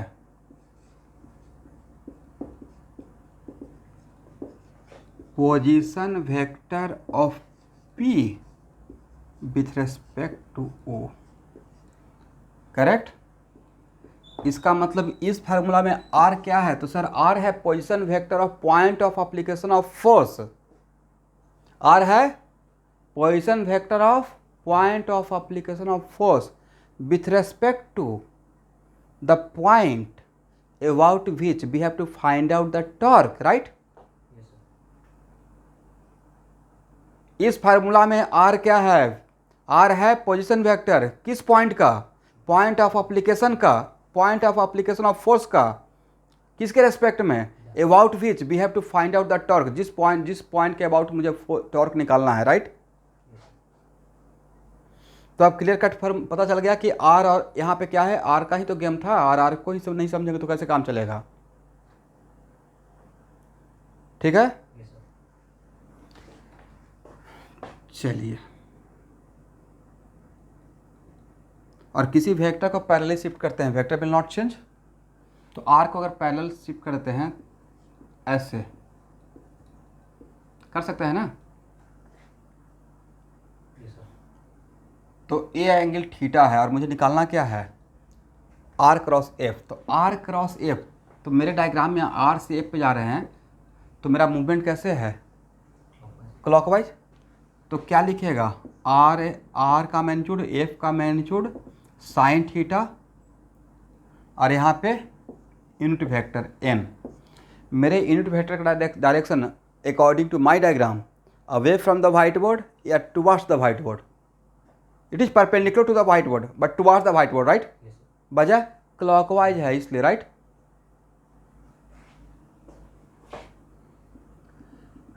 अब इसी को कुछ कुछ स्टूडेंट ऐसे बोलते रहेंगे कि सर टॉर्क इक्वल टू होता है force into perpendicular distance, correct. पक्का ये दिमाग में चलता होगा, बोलिए भाई। फोर्स दिमाग में चल रहा है ना कहीं बैक ऑफ द माइंड कि सर मैं तो जानता था force into perpendicular distance, right. Force into perpendicular distance, distance कहाँ से है, किस पे परपेंडिकुलर कहाँ से है, परपेंडिकुलर डिस्टेंस से बोलते रहेंगे या बोल रहे हैं परपेंडिकुलर डिस्टेंस से, पता नहीं डिस्टेंस लेना कहाँ से है, राइट। परपेंडिकुलर भाई कहीं से ड्रॉ तो करेंगे।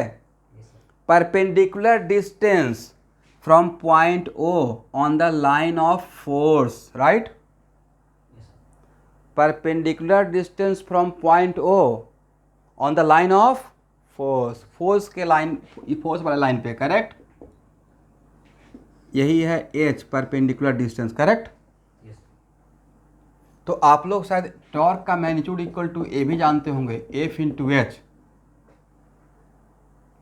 भाई तो ये यहाँ देखना है, इस फार्मूला में अगर टॉर्क का मैग्नीट्यूड निकालेंगे तो मॉडुलस लिखेंगे तो क्या लिख सकते हैं, एफ आर साइन थीटा, और इसका मॉडुलस 1 हो जाएगा। और ए थीटा तो ये भी थीटा, ए थीटा तो ये भी थीटा, राइट। तो इस ट्रायंगल ओ ए पी में साइन थीटा इक्वल टू क्या लिख सकते हैं, एच बाई आर। तो एच इक्वल टू व्हाट, तो यही आर साइन थीटा तो परपेंडिकुलर डिस्टेंस था जिससे आप लोग को लाइफ आसान था अभी तक, राइट। तो this one is original concept या this one is the original concept, भाई ये डिफाइनिंग क्वेश्चन है, this is the original, right. अब ये दूसरी बात है कि फास्ट होने के लिए हम लोग एफ इंटू एच करते रहेंगे, बट कहानी तो यहाँ से स्टार्ट होगा ना। तो थोड़ा तो आइडिया लग गया कि torque equal to R cross F होता है। चलिए जल्दी से इसको लिखिए।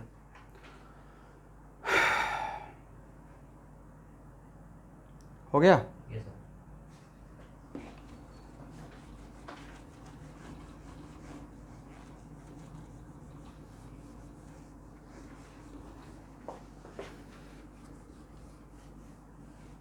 जिस फ्लो में अभी आप लोग जो भी स्टूडेंट पढ़ने वाले स्टूडेंट हैं, इसी फ्लो से अभी जुलाई है, मोटा मोटी मान के चलिए कि आपका भी एग्ज़ाम के लिए कुछ ना कुछ तो मर्सी किया जाएगा, एक आध महीना आगे पीछे रहेगा, राइट। फिर भी आपके हाथ में 1 साल है मेडिकल का एग्ज़ाम के लिए, मान के चलिए बी पॉजिटिव। इसी फ्लो में अगर पढ़ते रह गए निकल जाएगा विथ वेरी गुड रैंक। उसके बाद राकेश सर का बात सुनने को नहीं मिलेगा। अभी 1 आध साल बहुत मन से पढ़िए, हो जाएगा फिर।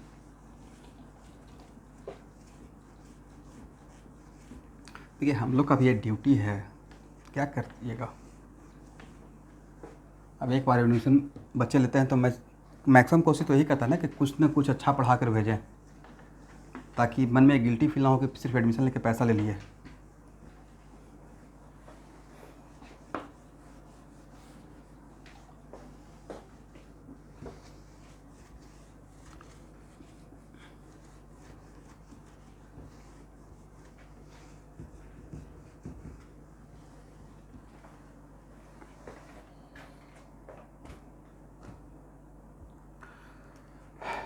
थोड़ा बहुत आप लोग सिंपल पेंडुलम पढ़े हैं?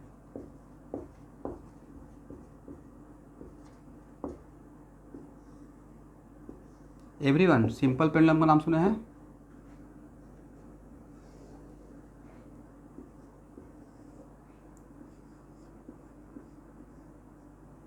देखिए सिंपल पेंडुलम में क्या रहता है, एक लाइट स्ट्रिंग रहता है, यहाँ देखना है, एक लाइट स्ट्रिंग रहता है, राइट। और सिंपल पेंडुलम किसके अबाउट पेंडुलम करते रहता है सर? पॉइंट ऑफ सस्पेंशन के अबाउट, राइट। किसके अबाउट पेंडुलम करते रहेगा? About what?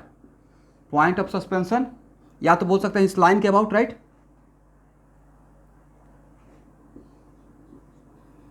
अब यहाँ देखिए, मैंने आपको बोला एक टास्क दिया,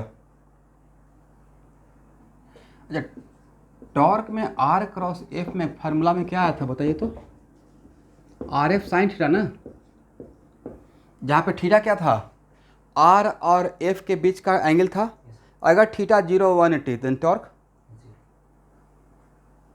अगर थीटा 0 और 180 देन उस फोर्स की वजह से टॉर्क क्या रहेगा?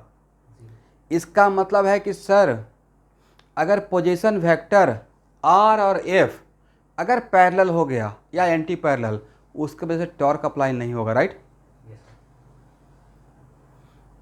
या जिस फोर्स की वजह से टॉर्क निकालने जा रहे हैं वो फोर्स ही अगर पॉइंट से पास कर गया, किस पॉइंट से? जिसके अबाउट आपको टॉर्क निकालना है, करेक्ट। तो क्या आपको परपेंडिकुलर डिस्टेंस मिलेगा? टॉर्क का मैग्नीट्यूड इक्वल टू बोल रहे हैं एफ इंटू एच, राइट।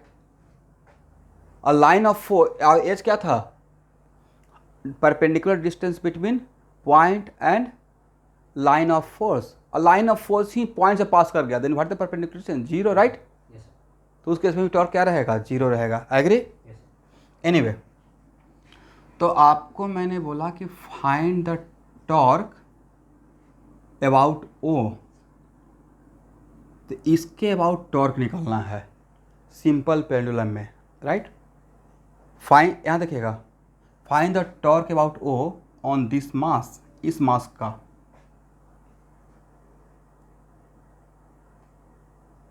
तो सबसे पहले आप इस मास, यहाँ देखिएगा, टॉर्क निकालना है किसके about?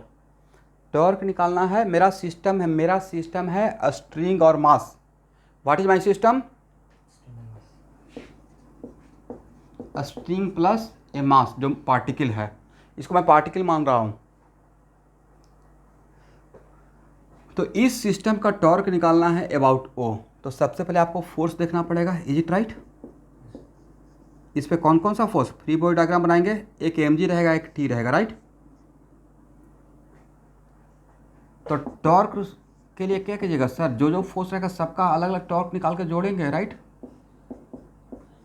Torque due to mg and torque due to tension, is it right? मैंने सही बोला?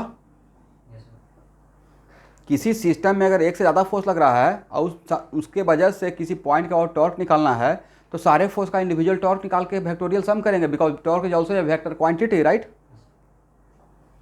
बट इसके वजह से पॉइंट ओ के अबाउट टॉर्क सर 0 हो जाएगा, क्योंकि टेंशन तो इसी पॉइंट से पास कर जाएगा, राइट। तो सिर्फ टॉर्क बचेगा किसका? Due to mg, correct. इसका मतलब mg के वजह से टॉर्क निकालना है, और किस पॉइंट के अबाउट? तो क्या वो फार्मूला भी जस्ट सिखाए थे, r क्रॉस एफ। तो यहाँ पे f का काम कौन करेगा? फर्स्ट mg, और r कहाँ से लेंगे? Everyone. r should be taken from where? r क्या था? Position vector of point of application of force with respect to the point about which we have to find out the torque. इसका मतलब sir इस case में आपको r यहाँ से लेना पड़ेगा, ये है आपका r, राइट। सही है ना? According to the formula torque का r क्रॉस एफ में, r कहाँ से लेते हैं? r का टेल कहाँ रहता है? जिसके अबाउट टॉर्क निकालना है। r का हेड कहाँ रहता है? जहाँ पे फोर्स लग रहा है, राइट। क्या आगे बढ़ा सकते हैं इसको?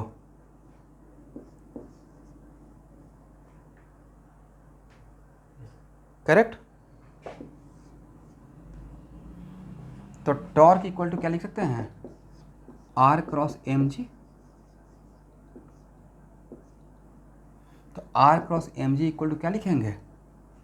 और एक minute, it is very important to note that आप कोई कोऑर्डिनेट सिस्टम में काम कर रहे हैं तो कुछ तो एक पॉजिटिव और नेगेटिव डायरेक्शन मान के काम करेंगे। मान लेते हैं कि मैं एंटी क्लॉकवाइज को पॉजिटिव मान रहा हूँ, क्या मान रहे हैं?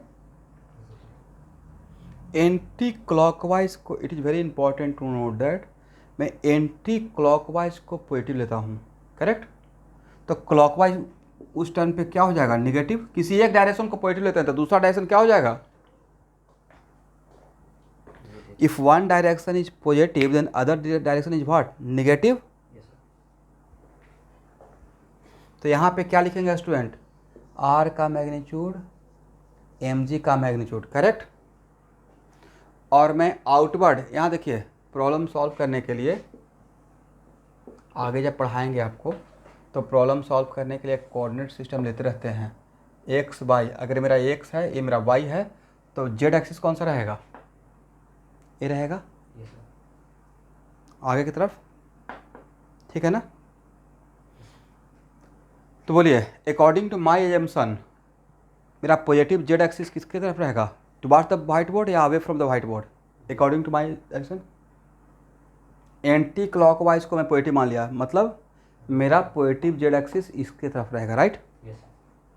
अब बोलिए आर क्रॉस एम जी में कहाँ से कहाँ जाना है? आर से एम जी की तरफ जाना है। ये मेरा आर है, एम जी की तरफ मूवमेंट क्या है? एंटी क्लॉकवाइज या क्लॉकवाइज? तो आर का मैग्नीट्यूड एम जी का मैग्नीट्यूड साइन थीटा, और डायरेक्शन क्या दें? के या माइनस के? माइनस के, करेक्ट ना? क्योंकि मेरा डायरेक्शन क्या था? क्लॉकवाइज, मतलब इनवर्ड, और इनवर्ड डायरेक्शन क्या है मेरा? Negative Z axis, correct? तो निगेटिव जेड एक्सिस का यूनिट वेक्टर दे देंगे डायरेक्शन बताने के लिए। यहाँ तक किसी को तकलीफ, प्रॉब्लम? हाँ,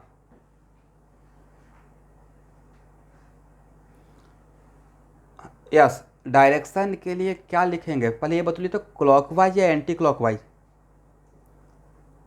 आर से एंटी क्लॉकवाइज है, आर से एम जी पे जा रहे हैं तो क्लॉकवाइज। और क्लॉकवाइज के लिए यहाँ देखिए according to my coordinate system मैं एंटी क्लॉकवाइज को पॉजिटिव ले रहा हूँ, करेक्ट? तो एक किसी एक को तो पॉजिटिव नेगेटिव कुछ तो मानेंगे, तो क्लॉकवाइज क्या हो जाएगा? निगेटिव। और तब मैं कार्टेशियन सिस्टम में कोऑर्डिनेट सिस्टम लिया, ये मेरा एक्स एक्सिस, ये मेरा वाई एक्सिस। इसका मतलब एंटी, अगर एक्स वाई प्लेन में एंटी क्लॉकवाइज घूमेंगे तो आपको कौन सा एक्सिस मिलेगा? एक्स वाई प्लेन में। व्हाइट बोर्ड में मैंने आपको बोला कि आप एंटी क्लॉकवाइज घूमिए, एंटी क्लॉकवाइज। और आपको white board X Y plane है, राइट? तो व्हाइट बोर्ड में अगर एंटी क्लॉकवाइज घूमेंगे तो कौन सा एक्सिस मिलेगा? नेगेटिव जेड एक्सिस या पॉजिटिव जेड एक्सिस? मेरा एक्स वाई प्लेन है, व्हाइट बोर्ड है शाबाश, ये मेरा एक्स वाई प्लेन है। एक्स वाई प्लेन क्या मेरा है? White board. और मैं कहीं पे भी एक्स वाई प्लेन में बोल रहा हूँ कि आप एक्स वाई प्लेन में एंटी क्लॉकवाइज घूमो, ठीक है? तो एंटी क्लॉकवाइज का मतलब आउटवर्ड। तो आउटवर्ड डायरेक्शन, परपेंडिकुलर आउटवर्ड। तो मेरे व्हाइट बोर्ड का perpendicular outward according to my coordinate system वो पॉजिटिव जेड एक्सिस रहेगा, राइट? और मैं बोलूँ आप क्लॉकवाइज घूमना है इस एक्स वाई प्लेन में, निगेटिव जेड एक्सिस, राइट? तो निगेटिव अगर डायरेक्शन इनवर्ड आता है मतलब मेरा वेक्टर का डायरेक्शन निगेटिव जेड एक्सिस की तरफ है, और अगर मेरे वेक्टर का डायरेक्शन निगेटिव जेड एक्सिस की तरफ है तो उसके लिए यूनिट वेक्टर माइनस के यूज कर सकते हैं। तो ए क्रॉस बी के लिए क्या लिखते हैं? ए क्रॉस बी के लिए ए लिखते थे ना, A B sine theta N cap. A B sine theta क्या था? मैग्नीट्यूड। एन कैप क्या था? Direction of A cross B, right? Unit vector, किसी भी डायरेक्शन का रिप्रेजेंटेटिव यूनिट वेक्टर। तो यहाँ पे आर क्रॉस एम जी से आए तो क्लॉकवाइज आया। क्लॉकवाइज का मतलब इनवर्ड। इनवर्ड मेरा कौन सा प्लेन, कौन सा axis? Negative Z axis, right? और निगेटिव जेड एक्सिस के लिए कौन सा वेक्टर यूज करेंगे? के या माइनस के? समझ में आ गया है? सबको समझ में आ गया? देखिए एक्चुअली जो पढ़ाने वाले हैं ना उसमें टॉर्क का रिक्वायरमेंट होगा, तो मैं चाहता हूँ कि उतना टॉर्क आप जानिए तभी मैं कॉन्फिडेंस में डील कर पाऊँगा, करेक्ट। तो अब देखिए टॉर्क का यहाँ पे, एक मिनट, टॉर्क का एक्स कंपोनेंट कितना सर 0, वाई कंपोनेंट कितना 0, तो टॉर्क का सिर्फ कौन सा कंपोनेंट बचा हुआ है जेड कंपोनेंट, और टॉर्क का जेड कंपोनेंट के लिए किसको छोड़कर है के को छोड़कर जो को बचता है उसको जेड कंपोनेंट बोलते हैं। तो क्या होगा आर एम जी, और आर के बदले क्या लिख सकते हैं length of the string, R का मैग्नीट्यूड,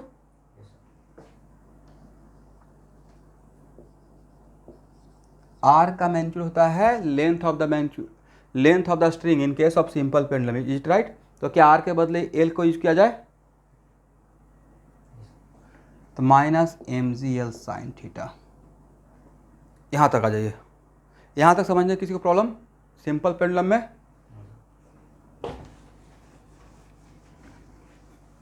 और टॉर्क के बदले क्या लिख सकते हैं,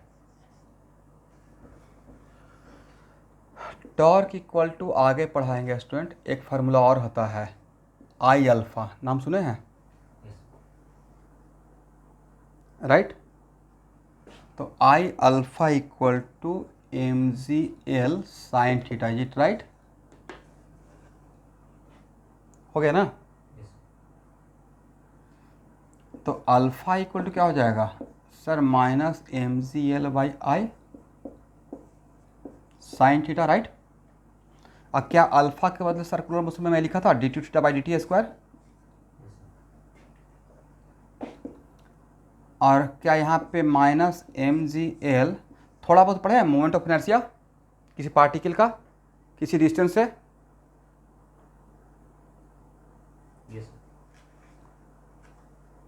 मोमेंट ऑफ इनर्शिया, ठीक है नहीं पढ़े हैं, ये तो लिख सकते हैं ना, किसी पार्टिकल का, कोई पार्टिकल यहाँ पे m1 है, उसको इस पॉइंट के अबाउट मोमेंट ऑफ इनर्शिया अगर निकालना है, तो अगर डिस्टेंस r1 है तो m1 r1 स्क्वायर होता है, ठीक है करेक्ट ना। तो इस पॉइंट के अबाउट, जिस पॉइंट के अबाउट टॉर्क निकाल रहे हैं, तो आपने टॉर्क के बदले मैंने बोला कि आई अल्फा लिखिए, तो जिस पॉइंट के अबाउट टॉर्क है उसी पॉइंट के अबाउट का था मोमेंट ऑफ इनर्शिया, राइट। आपने टॉर्क यहाँ पे किस एक्सिस के लॉन्ग है, टॉर्क है अबाउट जेड एक्सिस, राइट। तो मोमेंट ऑफ इनर्शिया भी अबाउट जेड एक्सिस रहेगा, करेक्ट, और अल्फा भी अबाउट जेड एक्सिस ही रहेगा, करेक्ट ना। तो बोलिए इस पॉइंट से, मेरा जेड एक्सिस है, तो इस पॉइंट से इस मास का मोमेंट ऑफ इनर्शिया कितना रहेगा सर एम एल स्क्वायर रहेगा, राइट।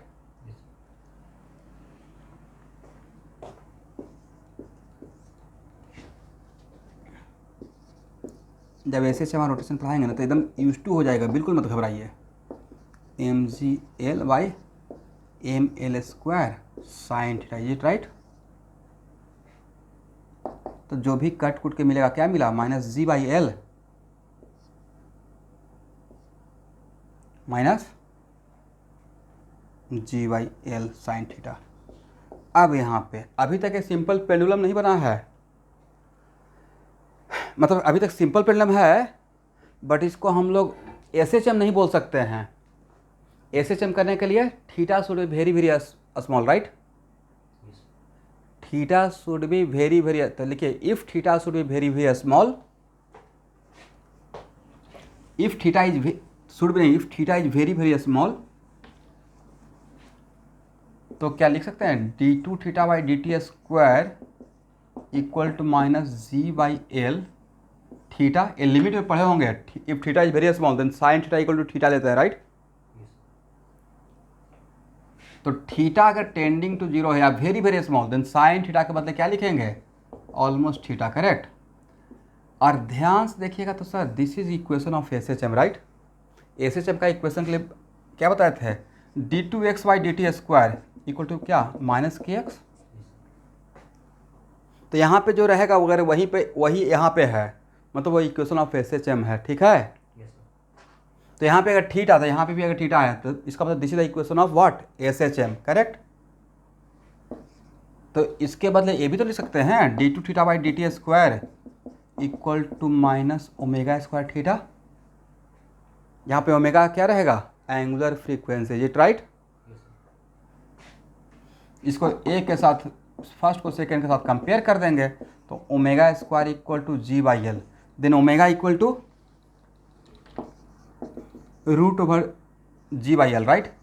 और टाइम पीरियड कितना होता है फास्ट, इसी से में 2 पाई बाई ओमेगा, राइट? तो 2 pi root over L by G, ये राइट? इसका मतलब सर अगर आप मुझे इक्वेशन ऑफ फेसिस हम कल फाइनल स्टेज डेवलप कर दीजिएगा तो टाइम पीरियड में हम लोग खुद से निकाल लेंगे, करेक्ट ना? चलिए, तो थोड़ा बहुत मोटा मोटी आइडिया हम लोग को उतना बैकग्राउंड आइडिया बना लिए हैं जिससे कि डाइपोल का टॉर्क समझ सकें और उसका टाइम पीरियड निकाल सकें, क्योंकि एक क्वेश्चन आईआईटी में आया हुआ था और इस एच सी वर्मा का वर्कआउट में लास्ट एग्जाम्पल यही है, time period of dipole in uniform electric field, right? तो यहाँ से नेक्स्ट क्लास एवरीवन, तो लास्ट क्लास डाइपोल का कर सकते हैं या इलेक्ट्रोस्टेट का ही थ्योरी वाइज लास्ट क्लास, ठीक है?